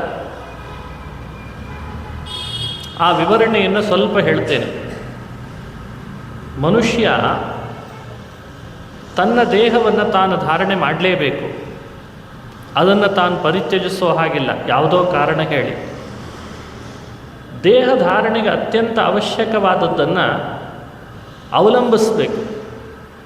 ದೇಹ ಧಾರಣೆಗೆ ಅವಶ್ಯಕವಾದದ್ದು ಯಾವುದು? ವೃತ್ತಿ. ಅದನ್ನು ಜೀವಿಕಾ ಅಂತ ಕರೀತಾರೆ. ಯಾವುದಾದ್ರೂ ಒಂದು ಜೀವಿಕೆಯನ್ನು ಅವನು ಆರಂಭಿಸಲೇಬೇಕು. ಆ ಆರಂಭಿಸಿದಂಥ ಜೀವಿಕಾದಿಂದ ಅವನಿಗೊಂದಿಷ್ಟು ಲಾಭ ಆಗ್ತದೆ. ಆ ಲಾಭದಿಂದ ಅವನು ಬದುಕು ಕಟ್ಟಿಕೊಳ್ಳುವಾಗ ಆ ಲಾಭ ಏನಿದೆ ಅದು ಭಗವಂತ ನೀಡಿದ್ದು ಅಂತ ಅಲ್ಲಿಯೂ ದೇವರ ಅನುಸಂಧಾನ ಮಾಡಿ ಎಷ್ಟು ಲಾಭ ಆಗ್ತದೋ ಪ್ರಾಮಾಣಿಕವಾಗಿ ಅಷ್ಟರಿಂದಲೇ ತೃಪ್ತನಾಗಿ ಏನು ದೇವರ ಪೂಜೆಯಾಗಿ ಮಾಡ್ತಾನೆ, ಅದೇ ಸಂತೋಷಂ ಏನಕೇನಚಿತ್ ಅಂತ ವಿವರಣೆ ಮಾಡ್ತಾರೆ. ಇತ್ತೀಚೆಗೆ ಏನಕೇನಚಿತ್ ಅನ್ನೋ ಸಂತೋಷ ಅನ್ನೋದು ವ್ಯತ್ಯಾಸ ಆಗಿಬಿಟ್ಟಿದೆ. ಹಾಗಾಗಬಾರ್ದು ಅಂತಾರೆ. ಶಾಸ್ತ್ರಗಳಲ್ಲಿ ನಮಗೋಸ್ಕರ ಅಂಥೇಳಿ 4 ಥರದ ಜೀವನೋಪಾಯಗಳನ್ನು ನಿರೂಪಣೆ ಮಾಡಿದೆ. ಎಲ್ಲರೂ ತಲೆಗೆ ಬಂದಂಗೆ ಜೀವನೋಪಾಯಗಳನ್ನು ಮಾಡಬಾರ್ದು ಅಂತ. ಎಷ್ಟು ಸಾಮಾಜಿಕ ಕಳಕಳಿ ಇದೆ ಶಾಸ್ತ್ರಗಳಿಗೆ ಅನ್ನೋದು ಇದರಿಂದ ಗೊತ್ತಾಗ್ತದೆ. ಇವತ್ತು ಎಲ್ಲರೂ ಎಲ್ಲ ಮಾಡಲಿಕ್ಕೆ ಶುರು ಮಾಡಿದರೆ ಅದರಿಂದ ಯಾರಿಗೂ ಕೆಲಸ ಸಿಗದೇ ಇರೋ ಹಾಗಾಗ್ತದೆ. ಅಥವಾ ಒಬ್ಬನಿಗೆ ಮಾತ್ರ ಫಲ ಸಿಗ್ತದೆ, ಮೂವರಿಗೆ ಫಲ ಸಿಗದೇ ಇರೋ ಹಾಗಾಗ್ತದೆ. ಹಾಗಾಗಬಾರ್ದು ಅಂತ. ವಾರ್ತಾ ಸಂಚಯ ಶಾಲೀನಂ ಶಿಲೋಂಚಂ. ವಾರ್ತಾ ಸಂಚಯ ಶಾಲೀನ ಶಿಲೋಂಚ ಅಂತ 4 ಥರದ ಜೀವಿಕಾವನ್ನು ಹಿಂದಿನವರು ಜೀವಿಕಾ ಚತುಷ್ಟಯ ಅಂತ ನಮಗೋಸ್ಕರ ಅಂತ ಹೇಳಿದ್ದಾರೆ. ಅದರಲ್ಲಿ ವಾರ್ತಾ ಆದಮೇಲೆ ಅಸಂಚಯ ಅಂತ ಒಂದು 2ನೆಯ ಜೀವಿಕಾವನ್ನು ತಿಳಿಸ್ತಾರೆ. ಅಸಂಚಯ ಅನ್ನೋದು ನಮ್ಮ ಜೀವಿಕೆಯಲ್ಲಿ 2ನೆಯ ಸ್ಥಾನ ಪಡೆದಿದೆ. ಅಸಂಚಯ ಅಂದರೆ ಏನು? ಸಂಚಯ ಅಂದರೆ ಕೂಡಿಡೋದು ಅಂತ ಅರ್ಥ. ಅಸಂಚಯ ಅಂದರೆ ಕೂಡಿಲ್ಲದೇ ಇರೋದು ಅಂತ ಅರ್ಥ. ಹಿಂದೆ ನಾವು ಯಮ ಮತ್ತು ನಿಯಮಗಳ 12ರ ವಿವರಣೆ ಮಾಡುವಾಗ ಯಮದಲ್ಲಿ ಅಸಂಚಯ ಅನ್ನುವಂಥ ಒಂದು ಯಮವನ್ನು ಪರಿಗಣಿಸಿದ್ದು ನೆನಪಿರಬೇಕು. ಈ ಅಸಂಚಯ ಅನ್ನೋ ಭಾಗವತ ಧರ್ಮವನ್ನು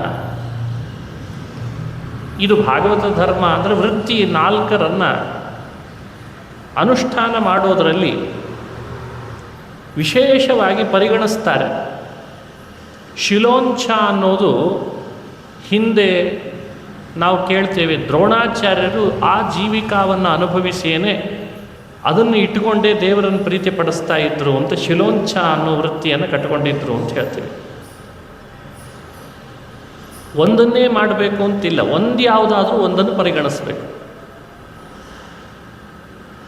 ಆದರೆ ಯಾವುದನ್ನು ಕೂಡ ವ್ಯಸನಿತಯ ಮಾಡಬಾರ್ದು ಅಂತಂತಾರೆ.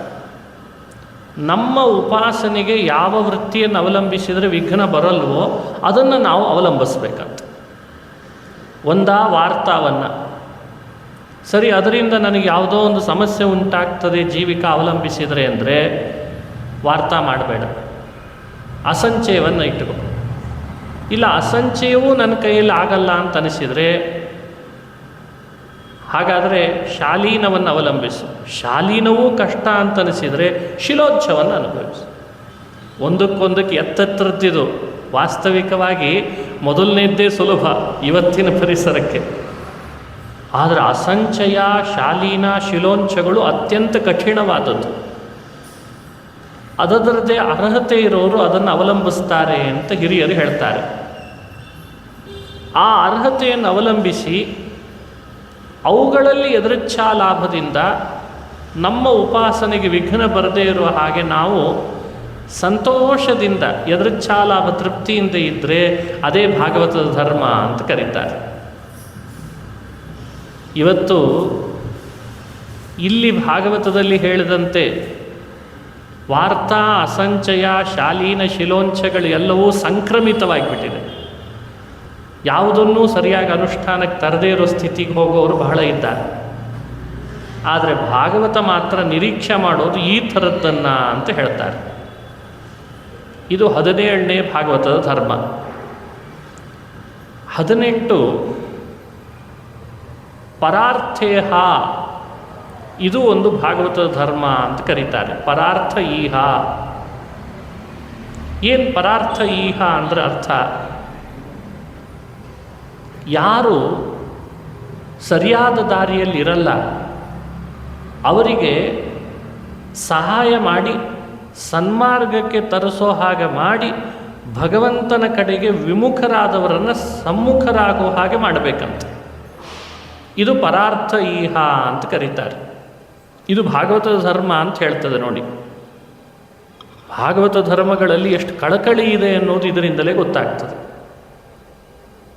ಪರಾರ್ಥ ಈಹ ಕರ್ಮಣ ಮನಸಾ ವಾಚ ಪರದ್ರವ್ಯೇಷು ನಿಸ್ಪೃಹ ಅಸ್ತೇಯಮಿತಿ ಸಂಪ್ರೋಕ್ತಂ ಅಂತಂತಾರೆ. ಮನಸ್ಸಿನಿಂದ, ಮಾತಿನಿಂದ ಹಾಗೂ ಕರ್ಮದಿಂದ ಇನ್ನೊಬ್ಬರ ವಸ್ತುಗಳ ಬಗ್ಗೆ ಎಂದೂ ಆಸೆ ಪಡದೇನೆ, ಎಂದೂ ಅವುಗಳನ್ನು ಕಳ್ಳತನ ಮಾಡದೇನೆ ಯಾರಿರ್ತಾನೋ ಅದು ಒಂದು ಪರಾರ್ಥ ಈಹ ಅಂತ ಕರೆಸ್ಕೊಳ್ತದೆ. ಯಾರು ಭಗವಂತನಿಂದ ವಿಮುಖರಾಗಿರ್ತಾರೆ, ಭಗವಂತನ ಕಡೆಗೆ ಅವನನ್ನು ಪುನಃ ಬರಲಿಕ್ಕೆ ಬೇಕಾಗುವ ಹಾಗೆ ಅವನನ್ನು ಮಾಡಿಸೋದೇ ಪರಾರ್ಥ ಈಹ ಅಂತ ಕರೀತಾರೆ. ಯಾರಾದರೂ ಒಬ್ಬರು ಮಾಡಿದ್ದೇವ ನಾವು? ನಮ್ಮ ಮನೆ ಕುಟುಂಬದ ಸದಸ್ಯರನ್ನು ಮಾಡೋದು ಕಷ್ಟ ಆಗಿದೆ ದೇವರ ಕಡೆ. ಆದರೆ ಇದು ಭಾಗವತದ ಧರ್ಮ ಅಂತ ವಿವರಣೆ ಮಾಡ್ತದೆ. ಬಹಳ ವಿಸ್ತೃತವಾಗಿ ಹೇಳ್ತಾರೆ ಪರಾರ್ಥ ಈಹ ಬಗ್ಗೆ. ಪರಾರ್ಥೇಷು ಪರದ್ರವ್ಯೇಷು ನತು ಸ್ವಾರ್ಥಮಿತ್ಯಂಗೀಕಾರಾತ್ ಅಂತ ವಿವರಣೆ ಮಾಡ್ತಾ ಬರ್ತಾರೆ ಅದನ್ನು. ಈ ರೀತಿ 18ನೇ ಭಾಗವತದ ಧರ್ಮದ ಬಗ್ಗೆ ವಿವರಣೆಯನ್ನು ಮಾಡ್ತಾ ಪರಾರ್ಥೇಹದ ಬಗ್ಗೆ ಸಾಕಷ್ಟು ಅನುಸಂಧಾನಕ್ಕೆ ತರಿಸ್ತಾರೆ. 19ನೇ ಭಾಗವತದ ಧರ್ಮ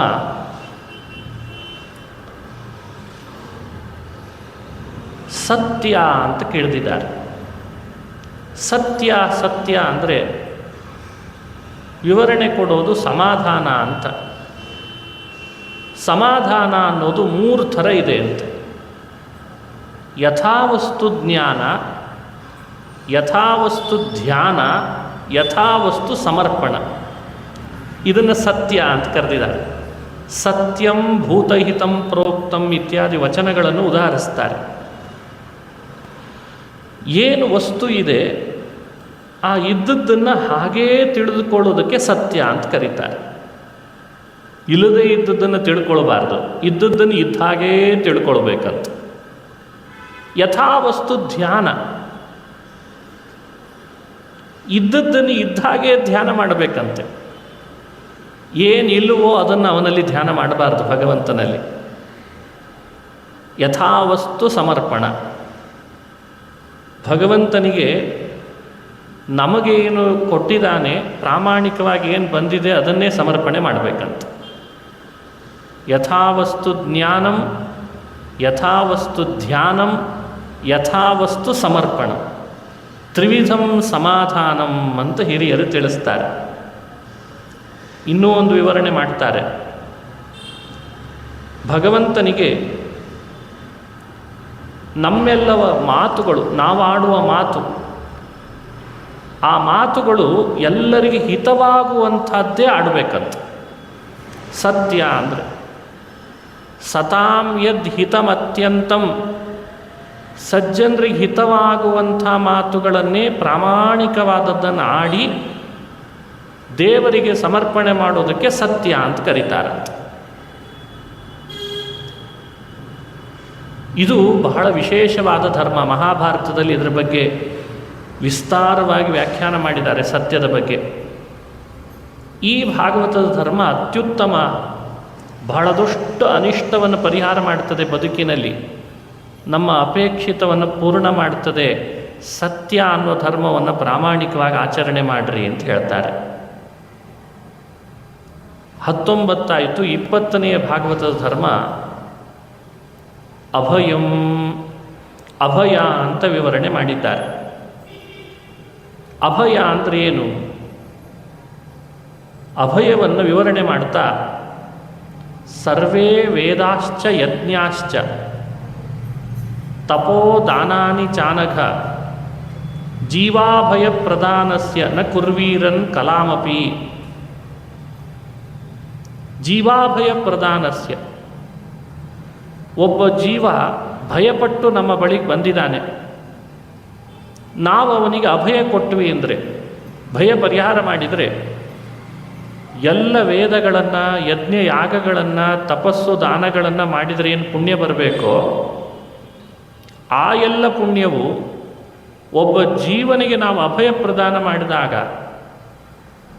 ಆ ಜೀವನಿಗೆ ಅಭಯ ಪ್ರದಾನ ಮಾಡಿದ್ರಿಂದ ಏನು ಪುಣ್ಯ ಬರ್ತದೆ, ಆ ಪುಣ್ಯದ ಮುಂದೆ ವೇದ, ಯಜ್ಞ, ದಾನ ಅವುಗಳಿಂದ ಬಂದ ಪುಣ್ಯ ಒಂದು ಚಿಕ್ಕ ಕಲೆ ಆದಾಗ ಆಗ್ತದಂತೆ, ಸಣ್ಣದಾಗಿಬಿಡ್ತದೆ. ಯೋಚಿಸಿದರೆ ಗಂಭೀರ ಅನ್ನಿಸ್ತದೆ.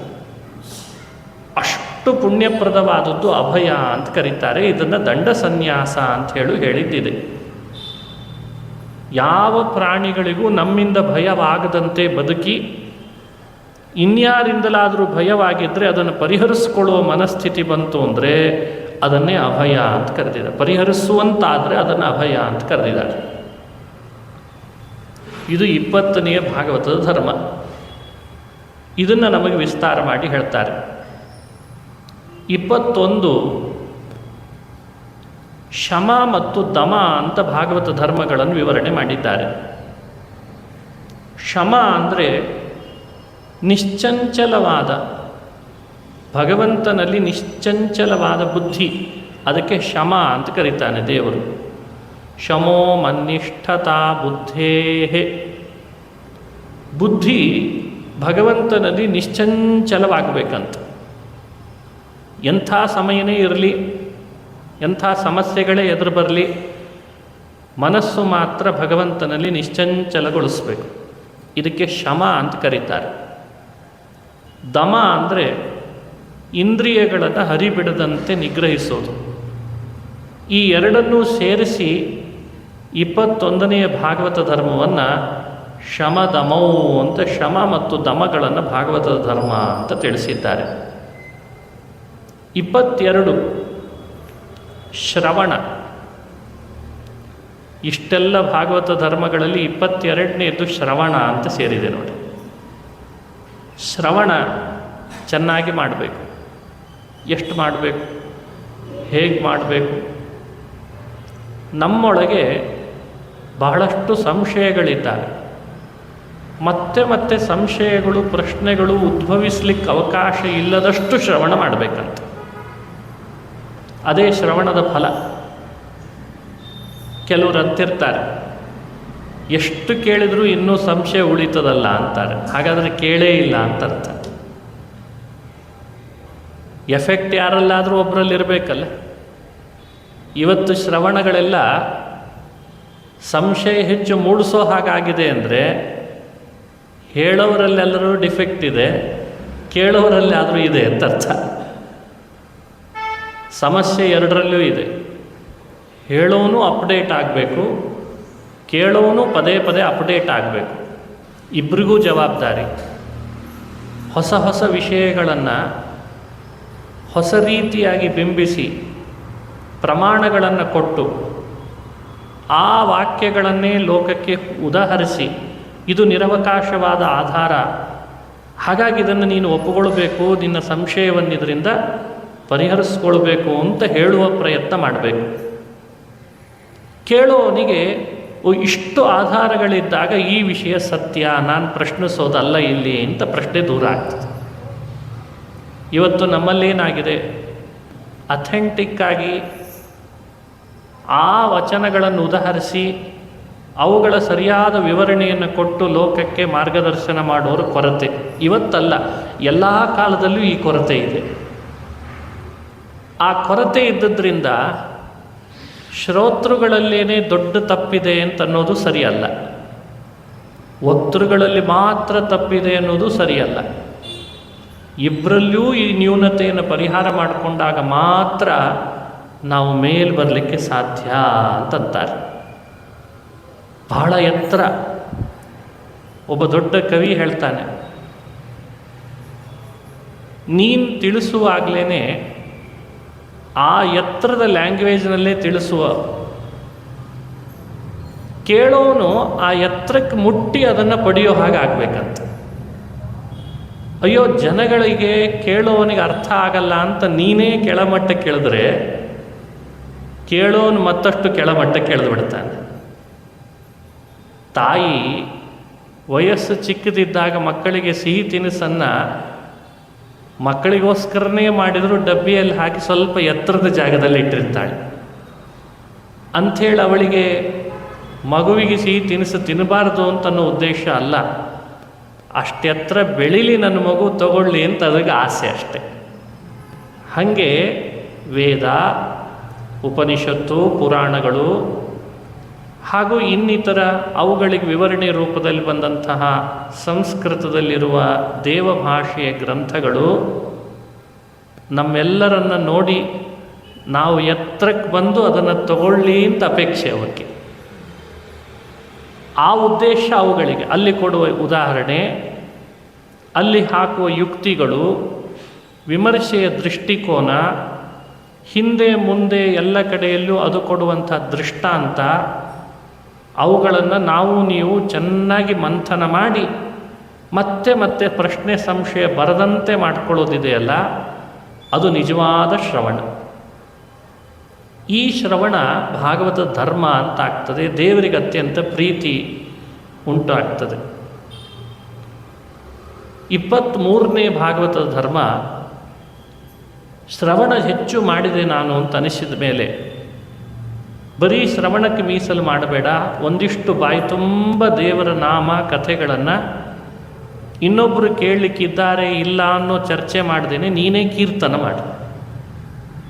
ಹಿಂದಿನವರೆಲ್ಲ ಅದನ್ನು ಮಾಡ್ತಾಯಿದ್ರು ದೇವರ ಕೋಣೆಯಲ್ಲಿ ಕುಳಿತು. ಇವತ್ತು ಭಾಳ ಜನ ಮಾಡ್ತಾರೆ ಹಿರಿಯರು.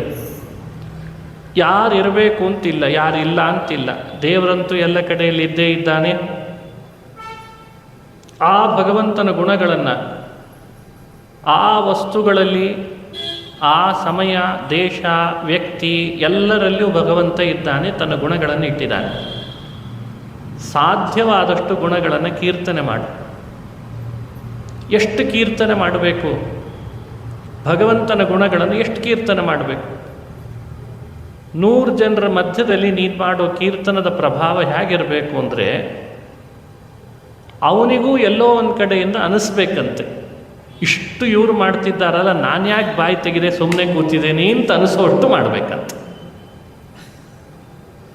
ನಮ್ಮ ಕೀರ್ತನ ಹಾಗಿರಬೇಕು. ಯಾಕಾದರೂ ಇವರು ಮಾಡ್ತಿದ್ದಾರೋ, ಇವರು ಯಾವಾಗ ಬಾಯಿ ಮುಚ್ಚಾರೋ ಅಂತನೋ ಹಾಗೆ ನಾವು ಮಾಡ್ತೀವಿ ಕೀರ್ತನ.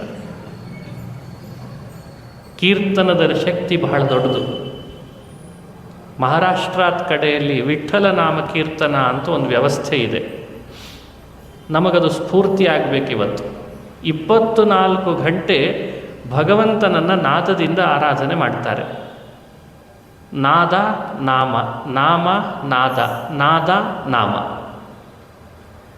ಆ ನಾಮನಾದಗಳ ಆರಾಧನೆ ಮುಗಿಲು ಮುಡುತ್ತದೆ ಏಕಮುಖವಾಗಿ. ಆ ಕೀರ್ತನ ಮನುಷ್ಯನಿಗೆ ಸ್ಫೂರ್ತಿ ಆಗಬೇಕು. ಮನೆ ಒಳಗೆ ಕೈಯಲ್ಲಿ ತಾಳ, ಬಾಯಲ್ಲಿ ನಾಮ. ಕೈಯಲ್ಲಿ ತಾಳ ಮಾಡ್ತಾನೆ, ಬಾಯಲ್ಲಿ ನಾಮ ಹೇಳ್ತಾನೆ. ತಾಳ ಬಾರಿಸ್ತಾನೆ, ನಾಮ ಹೇಳ್ತಾನೆ, ತಾಳ ಬಾರಿಸ್ತಾನೆ, ನಾಮ ಹೇಳ್ತಾನೆ. ಏನಾನಂದ, ಏನಾನಂದ, ಏನಾನಂದ. ಇದನ್ನು ನಾವು ಮತ್ತೊಬ್ಬರಿಗೆ ಸ್ಫೂರ್ತಿ ಆಗೋ ಹಾಗೆ, ಮತ್ತೊಬ್ಬನು ಅದರಲ್ಲಿ ಬರೋ ಹಾಗೆ, ನಾವು ಮಾಡಿದ ಕೀರ್ತನೆ ಮತ್ತೊಬ್ಬನ ಪಾಪಗಳನ್ನು ಓಡಿಸೋ ಹಾಗೆ. ಹೇಳ್ತಾರಲ್ಲ, ನಮ್ಮ ಬಾಯಲ್ಲಿ ಬರೋ ಹರಿನಾಮ ಕೀರ್ತನೆ ಇನ್ನೊಬ್ಬನ ಕಿವಿಗೆ ಬಿದ್ದರೆ ಅವನ ಸಮಸ್ಯೆ ಪರಿಹಾರ ಆಗ್ತದಂತ. ಅಷ್ಟು ಶಕ್ತಿ ಕೀರ್ತನೆಗಿರ್ತದೆ. ಆ ಭಾವದಿಂದ ಮಾಡಬೇಕು. ಭಾಗವತ ಧರ್ಮದ ಆಚರಣೆಯನ್ನು ಹಾಗೆ ಮಾಡಬೇಕು. ನಮಗಲ್ಲಿ ಲಜ್ಜೆ ಜಾಸ್ತಿ. ಕೀರ್ತನ ಅಂದ್ಕೊಳ್ಳೆ ಲಜ್ಜೆ. ಯಾರೇನು ಅಂದ್ಬಿಡ್ತಾರೋ ಏನೋ, ಎಲ್ಲಿ ತಪ್ಪಾಗಿಬಿಡ್ತದೋ ಏನೋ, ಅರೆ ನನ್ನ ಧ್ವನಿ ಸರಿ ಇಲ್ವೋ ಏನೋ, ಸ್ವರ ಕೂಡ್ತಾ ಇಲ್ಲ, ತಾಳ ತಪ್ತದೋ ಏನೋ. ಮೊದಲು ತಪ್ತದೆ. ಕೀರ್ತನ ಮಾಡುವವರಿಗೆ ಪ್ರಾರಂಭದ ಹಂತದಲ್ಲಿ ಸ್ವಲ್ಪ ಏರಿಳಿತ ಇದ್ದೇ ಇರ್ತದೆ. ಯಾರಿಗಿರಲ್ಲ ಹೇಳಿ. ಆಮೇಲೆ ಬರ್ತಾ ಆ ಕೀರ್ತನ ಹೆಚ್ಚಾದಾಗ ನಮಗೆ ಬೇಡ ಅಂತಂದರೂ ಕೂಡ ನಾವು ಅದರಲ್ಲಿ ರತರಾಗಲಿಕ್ಕೆ ಶುರು ಮಾಡ್ತೀವಿ. ಕೀರ್ತನ ಅನ್ನೋ ಭಾಗವತದ ಧರ್ಮದ ಬಗ್ಗೆ ವಿಶೇಷವಾಗಿ ಹೇಳ್ತಾರೆ. ಶ್ರವಣ ಮಾಡಿ ಅಭ್ಯಾಸ ಇದ್ದವನು ಕೀರ್ತನದಲ್ಲಿ ರತನಾದಾಗ ಒಂದು ಹಂತದಲ್ಲಿ ಅವನ ಕೀರ್ತನ ಭಾಗವತದ ಧರ್ಮ ಯಾವತ್ತೂ ಅವನನ್ನು ಸುಮ್ಮನೆ ಕೂಡಿಸ್ಲಿಕ್ಕೆ ಬಿಡಲ್ಲ. ಒಂದು 5 ದಿನ ಕೀರ್ತನ ಮಾಡಿರಿ, 6ನೇ ದಿವಸ ಏನೋ ಕಳ್ಕೊಂಡಲ್ಲ ಅಂತ ಅನ್ನಿಸ್ತದೆ. ಅಷ್ಟು ಶಕ್ತಿ ಇದೆ ಕೀರ್ತನಕ್ಕೆ. ನಾವು ಆ ಕೀರ್ತನ ಮಾಡೋದನ್ನು ಬಿಡ್ತಾ ಬರ್ತಾ ಇದ್ದೇವೆ. ಇವತ್ತು ಕೈಯಲ್ಲಿ ಚಿಟಿಕೆಗಳಿಲ್ಲ, ಕಾಲಲ್ಲಿ ಗೆಜ್ಜೆ ಇಲ್ಲ, ಕೈಯಲ್ಲಿ ತಂಬೂರಿ ಇಲ್ಲ, ತಾಳ ಇಲ್ಲ. ಗೆಜ್ಜೆ ಕಟ್ಟಿ ಭಗವಂತನನ್ನು ಬಾಯಿ ತುಂಬ ಹೇಳಿ ನಾಮಗಳಿಂದ ಲಜ್ಜೆ ಬಿಟ್ಟು ಕುಣೀರೋ ಅಂತ ದಾಸರು ನಮಗೆ ಅಪ್ಪಣೆ ಕೊಡಿಸ್ತಾರಲ್ಲ, ಅದು ಕೀರ್ತನ. ಸಮಾಜದಲ್ಲಿ ಬಹಳ ದೊಡ್ಡ ಪರಿವರ್ತನೆ ತಂದದ್ದು ದಾಸರು ಮಾಡಿದ ಅಂದಿನ ಕೀರ್ತನಗಳಿಂದ. ಸಮಾಜದ ಸಾಮರಸ್ಯ ತಂದದ್ದು ಕೀರ್ತನ. ಒಂದೊಳ್ಳೆಯ ಸಮಾಜದಲ್ಲಿ ಸ್ವಾಸ್ಥ್ಯ ಕಾಪಾಡಲಿಕ್ಕಿರುವ ಶಕ್ತಿ ಕೀರ್ತನಕ್ಕಿದೆ. ಇವತ್ತು ರೂಪಾಂತರಗಳಾಯಿತು. ಪ್ರವಚನ, ಅದು ಉಪನ್ಯಾಸ ಇತ್ಯಾದಿಗಳ ಶಬ್ದದಿಂದ ಅದು ರೂಪಾಂತರಗಳು ತಾಳ್ತು. ವಾಸ್ತವಿಕವಾಗಿ ನಾವು ಅದನ್ನು ಕೇಳೋದು ಕೀರ್ತನ ಅಂತ ಹೇಳೇನೆ ಅಲ್ವೇ.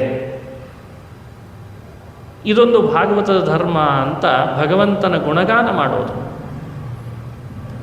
24ನೇ ಭಾಗವತದ ಧರ್ಮ ಸ್ಮರಣ ಅಂತ ವಿವರಣೆ ಮಾಡ್ತಾರೆ. ಸ್ಮರಣ. ಬಹು ಸಮಯ ಕೀರ್ತನದಲ್ಲಿ ಕಳೆದ್ವಿ, ಮತ್ತೆ ಸಮಯ ಉಳಿತದೆ. ಅದನ್ನೇನು ಮಾಡೋಣ? ಭಾಗವತದ ಧರ್ಮ ಸ್ಮರಣೆ ಮಾಡು. ಸ್ಮರಣೆ ಅಂದರೆ ಏನು? ನಿಮ್ಮೆಲ್ಲರ ಮನಸ್ಸಿನ ಚಿತ್ರ ಅಂದರೆ ಅದೊಂದು ಪರದೆ. ಮನಸ್ಸಿನ ಪರದೆಯಲ್ಲಿ ಭಗವಂತನ ವಾಸನಾಮಯವಾದ ಒಂದು ರೂಪವನ್ನು ಚಿತ್ರಣ ಮಾಡಿಕೊಂಡು ಧ್ಯಾನ ಮಾಡೋದಕ್ಕೆ ಸ್ಮರಣೆ ಅಂತ ಕರೀತಾರೆ. ಅದು ಒಂದು ಸ್ಮರಣೆನೇ. ಅಥವಾ ಭಗವಂತನ ಉಪಕಾರ ನನ್ನ ಮೇಲೆ ಎಷ್ಟಿದೆ ಅಂತ ಮನಸ್ಸಿನಲ್ಲಿ ತಂದುಕೊಳ್ಳೋದಂತ.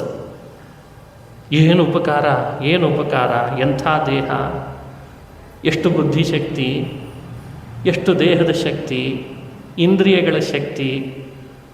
ಎಷ್ಟು ಕಡೆಯಲ್ಲಿ ಓಡಾಡಿದೆ, ಎಷ್ಟು ಕಡೆಯಲ್ಲಿ ಕುಳಿತೆ, ಆಹಾರ ತಿಂದೆ, ಏನೆಲ್ಲ ಮಾಡಿದೆ, ಏನೆಲ್ಲ ಮಾಡಿಸ್ತಿದ್ದಾನೆ ಭಗವಂತ ಅಂತ ಅವನ ಸ್ಮರಣೆ ಬಂತ, ಬಿಂಬನ ಸ್ಮರಣೆ. ಇದು ಬರಬೇಕಲ್ವೇ? ಆ ಸ್ಮರಣೆ ಮನುಷ್ಯನಿಗೆ ಭಗವಂತನ ಸಾಕ್ಷಾತ್ಕಾರಕ್ಕೆ ಅವಕಾಶ ಮಾಡಿಕೊಡ್ತದಂತೆ. ಕುಳಿತಲ್ಲಿ, ನಿಂತಲ್ಲಿ, ಮಲಗಿದಲ್ಲಿ ದೇವರ ಉಪಕಾರದ ಸ್ಮರಣೆ ನಡೀತಾ ಇರಬೇಕಂತ. ಏನು ಉಪಕಾರ, ಏನು ಉಪಕಾರ? ನಮಗೆಲ್ಲ ಯಾಕೆ ಉಪಕಾರದ ಸ್ಮರಣೆ ಬರ್ತಾ ಇಲ್ಲ ಗೊತ್ತಾ? ಅದರದ್ದೊಂದು ಡ್ರಾಬ್ಯಾಕ್. ನಾವು ಶಾಸ್ತ್ರಗಳ ಅಧ್ಯಯನ, ವೇದಾಂತಗಳ ವಿಷಯಗಳ ಅಧ್ಯಯನ ಕಡಿಮೆ ಮಾಡಿದ್ದಕ್ಕೆ ಭಗವಂತ ಏನು ಉಪಕಾರ ಮಾಡಿದಾನೆ ಅನ್ನೋದನ್ನು ಊಹಿಸ್ಕೊಳ್ಳಿಕ್ಕಾಗ್ತಾ ಇಲ್ಲ ನಮಗೆ. ತುಂಬ ಜನರಿಗೆ ನೀವ್ಯಾಕೆ ದೇವರನ್ನು ಸ್ಮರಣೆ ಮಾಡಲ್ಲ ಯಾವಾಗಲೂ ಅಂತ ಕೇಳಿದ್ರೆ ಒಂದೇ ಮಾತು ಹೇಳ್ತಾರೆ, ದೇವರು ಏನು ಮಾಡಿದಾನೆ ಅಂತ ಅವನು ಸ್ಮರಣೆ ಮಾಡಬೇಕು ಆಚಾರ್ಯ ಅಂತ ಕೇಳಿ ಸರಳವಾಗಿ ಕೇಳ್ತಾರೆ ಅವರು. ಸರಳ. ಇವತ್ತಿನ ಜನ್ರೇಷನ್ನಲ್ಲಿ ನೀವು ಬೇಕಂದರೆ ದೇವರ ಸ್ಮರಣೆ ಮಾಡ್ರಿ ಅಂತ ಇಷ್ಟು ಅನ್ರಿ, ಅವರು ದಿನ ಬೆಳಗಾದ್ರೆ ಅನುಭವಿಸ್ತಾ ಇರುವ ಸಾಕಷ್ಟು ಏನೆಲ್ಲ ಸಮಸ್ಯೆಗಳಿದೆ ಅದನ್ನೇ ಫೇಸ್ ಮಾಡಲಿಕ್ಕೆ ಅವ್ರಿಗೆ ಆಗ್ತಾ ಇಲ್ಲ. ಅದಕ್ಕೆ ಕೂಡಲೇ ಅವ್ರಿಗೆ ಹೇಳೋದೇ ಅದು, ಏನು ಮಾಡಿದಾನೆ ದೇವರು ನನ್ನ ಜೀವನದಲ್ಲಿ ಅಂತ ಅವನು ಸ್ಮರಣೆ ಮಾಡಬೇಕು ಆಚಾರ್ಯ ಅಂತಂತಾರೆ. ಮುಗೀತಲ್ಲ ಅಲ್ಲಿಗೆ, ನೀರಿನಲ್ಲಿ ಹೋಮ ಮಾಡಿದ ಹಾಗಾಯ್ತು. ನೀವು ಇಷ್ಟೋ ತನಕ ಹೇಳಿತ್ತು. ಅದಕ್ಕೆ ಹೇಳ್ತೀನಿ, ಮನುಷ್ಯ ಶಾಸ್ತ್ರ ವೇದಾಂತಗಳನ್ನು ಕೇಳಿ ಗುರುಮುಖದಿಂದ ಅಧ್ಯಯನ ಮಾಡಿ ಅಲ್ಲಿ ಹೇಳಿರುವ ದೇವರ ಉಪಕಾರಗಳು ಏನೆಲ್ಲ ಮಾಡ್ತಾನೆ ಅಂತ ನಿಶ್ಚಯಗೊಳಿಸ್ಕೊಂಡ್ರೆ ಮಾತ್ರ ಅವನಿಗೆ ದೇವರನ್ನು ಸ್ಮರಣೆ ಮಾಡಲಿಕ್ಕಾಗ್ತದೆ. ಅಪ್ಪ ಅಮ್ಮ ಇವರೆಲ್ಲರೂ ಮಾಡಿದ ಉಪಕಾರದ ಸ್ಮರಣೆ ಯಾಕೆ ಬರ್ತದೆ ನಮಗೆ? ಪ್ರತ್ಯಕ್ಷವಾಗಿ ನಮ್ಮ ಅಪ್ಪ ಅಮ್ಮ ನಮ್ಮ ಎದುರುಗಡೆಯಲ್ಲಿ ಇದ್ದಾರೆ, ಮಾಡಿದ್ದಾರೆ, ಮಾಡಿಸ್ಕೊಂಡಿದ್ದೇವೆ, ಅನುಭವ ಇದೆ. ಆದರೆ ಭಗವಂತ ಮಾಡಿದ್ರದ್ದು ಉಪಕಾರದ ಸ್ಮರಣೆ ಯಾಕೆ ಬರ್ತಾ ಇಲ್ಲ? ಆ ತಿಳುವಳಿಕೆ ನಮಗಿಲ್ಲ. ಬರಬೇಕಾದ್ರೆ ಆ ತಿಳುವಳಿಕೆ ಬೇಕಲ್ಲ. ಬಟ್ಟೆ ಕೊಟ್ಟವನವನು, ಆಹಾರ ಕೊಟ್ಟವನವನು ಅನ್ನೋ ತಿಳುವಳಿಕೆ ಬರಬೇಕಲ್ಲ, ನಿಶ್ಚಿತವಾದ ತಿಳುವಳಿಕೆ. ಅದು ಬರಬೇಕಾದ್ರೆ ಪುರಾಣ, ಮಹಾಭಾರತ, ರಾಮಾಯಣ ಅವುಗಳನ್ನು ಒಳಮುಖವಾಗಿ ಅಧ್ಯಯನ ಮಾಡಬೇಕು. ಆವಾಗ ಸ್ಮರಣ ಅನ್ನೋ ಭಾಗವತದ ಧರ್ಮ ಚೆನ್ನಾಗಿ ಆಚರಣೆ ಮಾಡಲಿಕ್ಕೆ ಆಗ್ತದೆ. 25ನೇ ಭಾಗವತದ ಧರ್ಮ ಸೇವಾ ಅನ್ನೋ ಭಾಗವತದ ಧರ್ಮ ಹೇಳ್ತದೆ. ಸೇವೆ, ಭಗವಂತನನ್ನು ನೀನೇ ಸ್ವಾಮಿ ಅಂತ ಅವನನ್ನು ಸೇವೆ ಮಾಡಬೇಕಂತ. ದಿನಾ ಸೇವೆ ಮಾಡಬೇಕು, ದೇವರ ಸೇವೆ. ಸೇವಾ ಧರ್ಮೋ ಪರಮ ಗಹನೋ ಯೋಗಿನಾಮಪ್ಯಗಮ್ಯ. ಹಿರಿಯರು ಹೇಳ್ತಾರೆ, ದೇವರ ಸೇವೆ ಬಹಳ ವಿಶೇಷ. ದೇವರಿಗೆ ಚಾಮರ ಹಾಕು, ಛತ್ರಿ ಇಡಿ, ಪಾದುಕೆ ಕೊಡು. ಅವನಿಗೇಂತೊಂದು ಪಾದುಕೆ, ಅದನ್ನು ದೇವರಿಗೆ ಉಪಚಾರ ಮಾಡು. ಅನೂಪಚಾರ ಅಂತ ಕರೀತಾರೆ ಅದಕ್ಕೆ, ಅನೂಪಚಾರ. ಛತ್ರ, ಚಾಮರ, ವ್ಯಜನ, ಪರ್ಯಂಕ ಇವೆಲ್ಲ ಅವನಿಗೆ ಅನೂಪಚಾರಗಳು. ಗಂಧ, ಪುಷ್ಪ, ಯಜ್ಞೋಪವೀತ, ಧೂಪ, ದೀಪ, ನೈವೇದ್ಯ, ಆಚಮನ, ಅರ್ಘ್ಯ, ಪಾದ್ಯ, ಮಧುಪರ್ಕ ಇವೆಲ್ಲ ಭಗವಂತನಿಗೆ ಉಪಚಾರಗಳು. ಇದನ್ನೆಲ್ಲ ಕ್ರಮ ಪ್ರಕಾರವಾಗಿ ಭಗವಂತನಿಗೆ ಸಲ್ಲಿಸಲೇಬೇಕು. ಅವನು ಈಶ, ನಾನವನ ಸೇವಕ, ನಾನವನ ದಾಸ. ಈ ಭಾವದಿಂದ ನಾವು ಮಾಡುವಂತಹ ಆ ಭಗವಂತನಿಗೆ ಉಪಚಾರಗಳೇನೆಲ್ಲ ಇದ್ದಾವೋ ಅದು ಸೇವೆ ಅಂತ ಆಗ್ತದಂತೆ. ದೊಡ್ಡ ಸೇವೆ ಇದು. ಇನ್ನು ದೇವರನ್ನು ಪುಷ್ಪಗಳಿಂದ, ಗಂಧದಿಂದ ಅಭಿಷೇಕ ಮಾಡಿ, ಅರ್ಚನೆ ಮಾಡಿ, ತುಳಸಿಯಿಂದ ಅದೆಲ್ಲ ಪೂಜೆ ಅಂತ ಆಗ್ತದೆ. ಸೇವಾ ಅನ್ನೋದು ಒಂದು ಭಾಗವತದ ಧರ್ಮ, ಪೂಜೆ ಅನ್ನೋದು ಮತ್ತೊಂದು ಭಾಗವತ ಧರ್ಮ ಅಂತ ವಿವರಣೆ ಮಾಡಿದ್ದಾರೆ ಭಾಗವತದಲ್ಲಿ. ದಿನನಿತ್ಯ ದೇವರನ್ನು ಪೂಜೆ ಮಾಡು. ಒಂದು ದಿನವೂ ಭಗವಂತನ ಶಾಲಿಗ್ರಾಮ ಪ್ರತಿಮೆಗಳನ್ನು ಸ್ಪರ್ಶ ಮಾಡದೇ ಇರಲಾರೆ. ಅದು ಜ್ವರ ಬರಲಿ, ಕೆಮ್ಮು ಬರಲಿ, ಶೀತ ಆಗಲಿ, ದೇವರ ಸ್ಪರ್ಶ ಮಾತ್ರ ದಿನನಿತ್ಯ ಮಾಡ್ತೇನೆ ಅಂತ ಪ್ರತಿಜ್ಞೆ ಮಾಡಿ ಒಂದು ಹೂವನ್ನಾದರೂ ಅರ್ಪಣೆ ಮಾಡಿ, ಒಂದು ಹೂವು ಅರ್ಪಣೆ ಮಾಡಿ ಸಾಕು. ಈ ಭಾಗವತದ ಧರ್ಮ ನಮ್ಮ ಜೀವನದಲ್ಲಿ ನಮ್ಮನ್ನು ಬದಲಾವಣೆಗೆ ತರ್ತದೆ ನೋಡಿ. ಎಂಥ ಶಕ್ತಿ ಇದೆ ಪೂಜೆಗೆ ಅಂತ ನಾನು ಪ್ರತ್ಯೇಕ ಹೇಳಲ್ಲ. ಹಿಂದಿನವರು ಇದನ್ನು ಇಟ್ಕೊಂಡು ಬಂದದ್ದಕ್ಕೆ ಎಷ್ಟೆಷ್ಟು ಸಿದ್ಧಿಯನ್ನು ಪಡೆದಿದ್ದಾರೆ, ಏನೆಲ್ಲ ಆಗಿದ್ದಾರೆ ಅಂತ ನಾವು ಇತಿಹಾಸಗಳಲ್ಲಿ ಕೇಳ್ತೇವೆ. ಹಾಗೆ ಪೂಜಾ ಅನ್ನೋದು ಭಾಗವತದ ಧರ್ಮವಾದರೆ 27 ಅನವತಿಹಿ ಅಂತ ಒಂದು ಭಾಗವತದ ಧರ್ಮವನ್ನು ಹೇಳ್ತಾರೆ.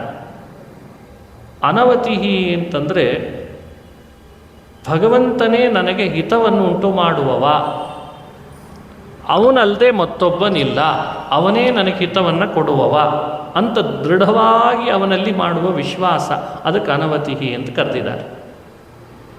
ಇದು ಒಂದು ಭಾಗವತದ ಧರ್ಮ ಅಂತ ತಿಳಿಸ್ತಾರೆ. 29 ದಾಸ್ಯ. ದಾಸ್ಯ ಅಂದರೆ ಭಗವಂತನ ದಾಸ ನಾನು ಅಂತ ದಾಸ್ಯ ಭಾವವನ್ನು ತಾಳೋದು.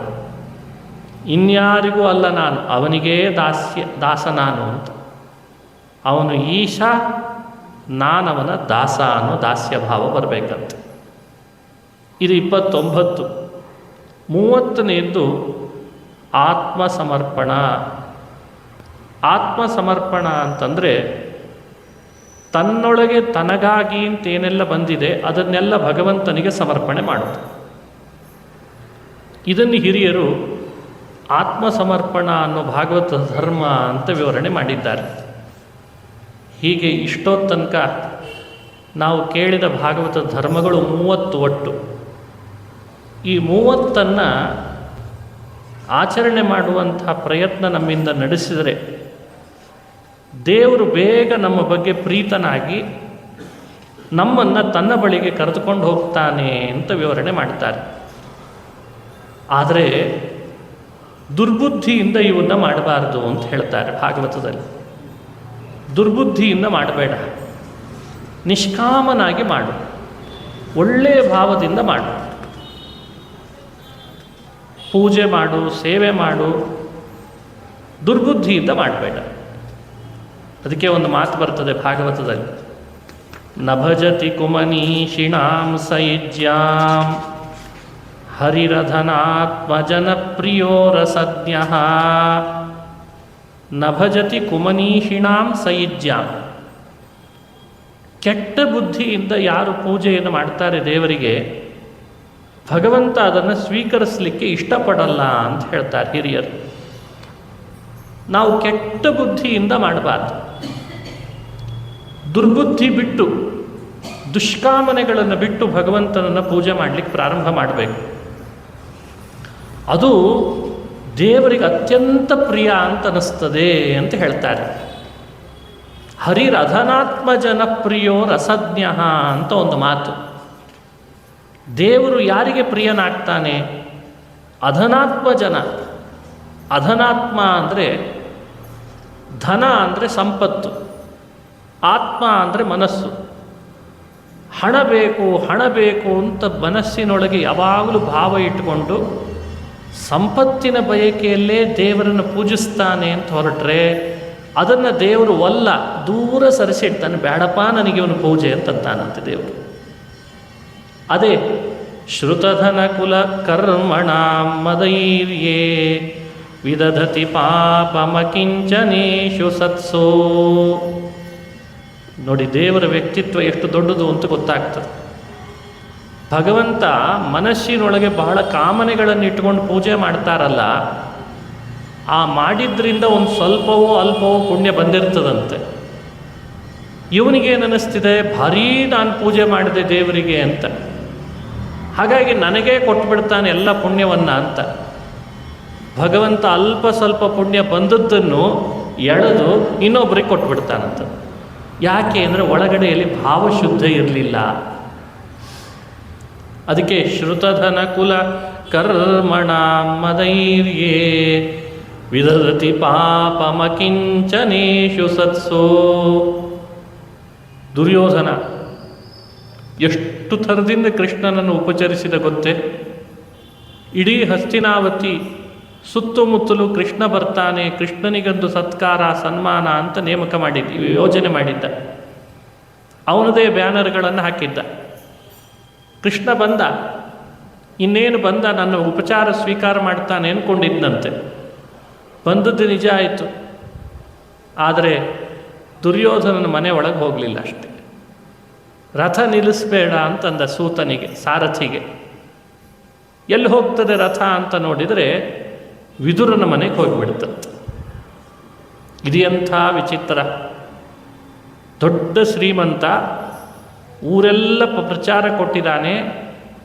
ಸ್ತ್ರೀಯರನ್ನು ಕಲಶದಲ್ಲಿ ಸ್ವಾಗತ ಮಾಡಬೇಕು ಅಂತ ಕಲಶ ಇರಿಸಿ ನಿಲ್ಲಿಸಿದ್ದಾನೆ. ಕುಂಭಪೂರ್ಣ ಕಲಶಗಳನ್ನು ಲಾಜ ಹಾಕಲಿಕ್ಕೆ ಅಂತ ಲಾಜ ಸಿದ್ಧಪಡಿಸಿದ್ದಾನೆ.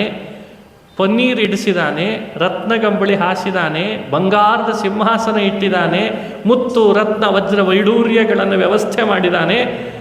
ದ್ವಾರಕೆಯಿಂದ ಕೃಷ್ಣ ಹೊರಟಾಗಿನಿಂದ ಹಸ್ತಿನಾವತಿಗೆ ಬರೋ ತನಕನೂ ಗೂಢಚಾರರನ್ನಿಟ್ಟು ಕೃಷ್ಣ ಬರ್ತಾ ಇದ್ದಾನ ಅಂತ ಎಂಕ್ವೈರಿ ಮಾಡಿ ಬಂದ ಅಂತ ವಿಷಯಗಳನ್ನು ಕಲೆಕ್ಟ್ ಮಾಡ್ತಿದ್ದಾನೆ.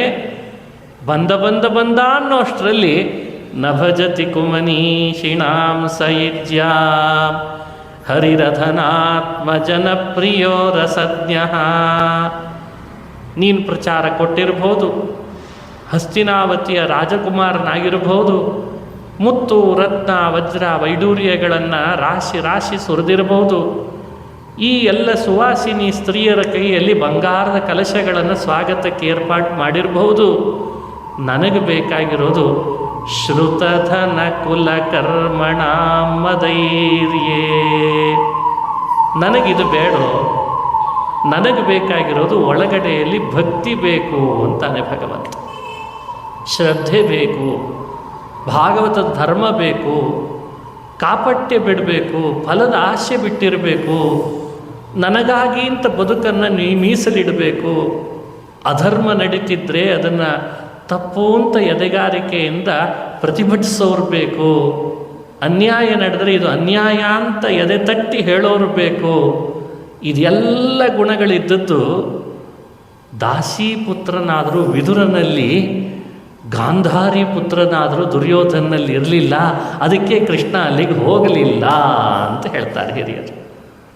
ಇದನ್ನು ನಾವು ಅರ್ಥೈಸ್ಕೊಳ್ಬೇಕು. ಕೃಷ್ಣ ಅಕ್ರೂರನ ಮನೆಗೆ ಬಂದಿದ್ದಾನೆ, ವಿದುರನ ಮನೆಗೆ ಬಂದಿದ್ದಾನೆ, ಉದ್ಧವನನ್ನು ತನ್ನೆಡೆಗೆ ಅಂತ ಸೆಳೆದಿದ್ದಾನೆ, ಗೋಪಿಕೆಯರನ್ನು ಹಿಂಬಾಲಿಸಿದ್ದಾನೆ. ದೇವಕಿ, ವಸುದೇವ, ಯಶೋದೆ, ನಂದಗೋಪನ ಜೊತೆಯಲ್ಲಿ ತಾನು ಕಳೆದಿದ್ದಾನೆ. ಯಾಕೆ? ಅವರ ಒಳಗಡೆ ಇದ್ದ ಆ ಭಾವಶುದ್ಧಿ ದೇವರಿಗೆ ಬಹಳ ಬೇಕಾಯ್ತಂತೆ. ಅದನ್ನು ಭಾಗವತ ಶ್ರುತಧನ ಕುಲ ಕರ್ಮಣಾಂ ಮದೈರ್ಯೇ ವಿದಧತಿ ಪಾಪಮಕಿಂಚನೇಷು ಸತ್ಸು. ಹೀಗೆ ಬಹಳ ಅರ್ಥಗರ್ಭಿತವಾಗಿ ಭಾಗವತ ನಮ್ಮನ್ನೆಲ್ಲ ಪವಿತ್ರೀಕರಿಸುವಂತೆ, ಒಬ್ಬ ಪೂರ್ಣನಾಗುವಂತೆ, ಆತ್ಮಪೂರ್ಣನಾಗುವಂತೆ, ಮುಕ್ತ ಮಾರ್ಗದಲ್ಲಿ, ಮುಕ್ತಿಯ ಮಾರ್ಗದಲ್ಲಿ ಸಾಗುವಂತೆ ಉಪದೇಶ ಮಾಡ್ತದೆ. ಅಂಥ ಅದ್ಭುತ ಶ್ರೀಮದ್ ಭಾಗವತ 5 ದಿನಗಳಿಂದ ಭಾಗವತದಲ್ಲಿ ಬರುವ ಕೆಲವು ಪುಷ್ಪಗಳ ಸುಮಪಂಚಕ ಅಂತ 5 ದಿನಗಳಾದ್ದರಿಂದ ಹೂವುಗಳು ಯಾವ್ಯಾವುದಿದ್ದಾವೆ ಅಂತ ನೋಡೋ ಪ್ರಯತ್ನ ಮಾಡ್ತಾ ಬಂತು. ಕೇವಲ ಭಾಗವತ ಧರ್ಮಗಳನ್ನೇ ಒಳಗೊಂಡು ಒಂದು ಉಪನ್ಯಾಸ 5 ದಿನಗಳಲ್ಲಿ ಮಾಡಿದ್ದಿದೆ. ಇದು 5 ದಿನಗಳ ಮಾಡಿದ್ದು ಅವರ ಹೆಸರೇನು, ಪುರುಷೋತ್ತಮ ಆಚಾರ್ಯರು ಬಹಳ ಭಕ್ತಿ ಶ್ರದ್ಧೆಯಿಂದ ಅವರ ಮನೆಯಲ್ಲಿ ಆದಂಥ ಒಂದು ಘಟನೆ, ಅದಕ್ಕೋಸ್ಕರ ಅಂದರೆ ಅವರಿಗೆ ಸದ್ಗತಿಯಾಗಲಿ ಅಂತ ಬಹಳ ಶ್ರದ್ಧೆಯಿಂದ ಈ ಭಾಗವತವನ್ನು ಮಾಡಿಸಿದ್ದಾರೆ.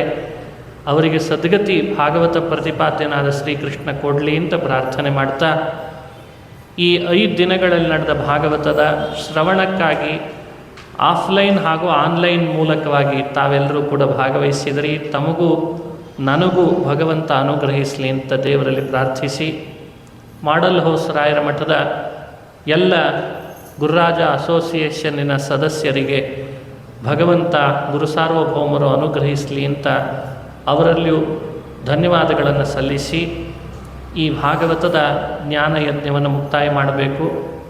ಇವತ್ತು ವಿಜಯೇಂದ್ರ ತೀರ್ಥರ ಸ್ಮರಣೆಯನ್ನು ಕೂಡ ಮಾಡಬೇಕಾದದ್ದು ನಮ್ಮೆಲ್ಲರ ಕರ್ತವ್ಯ.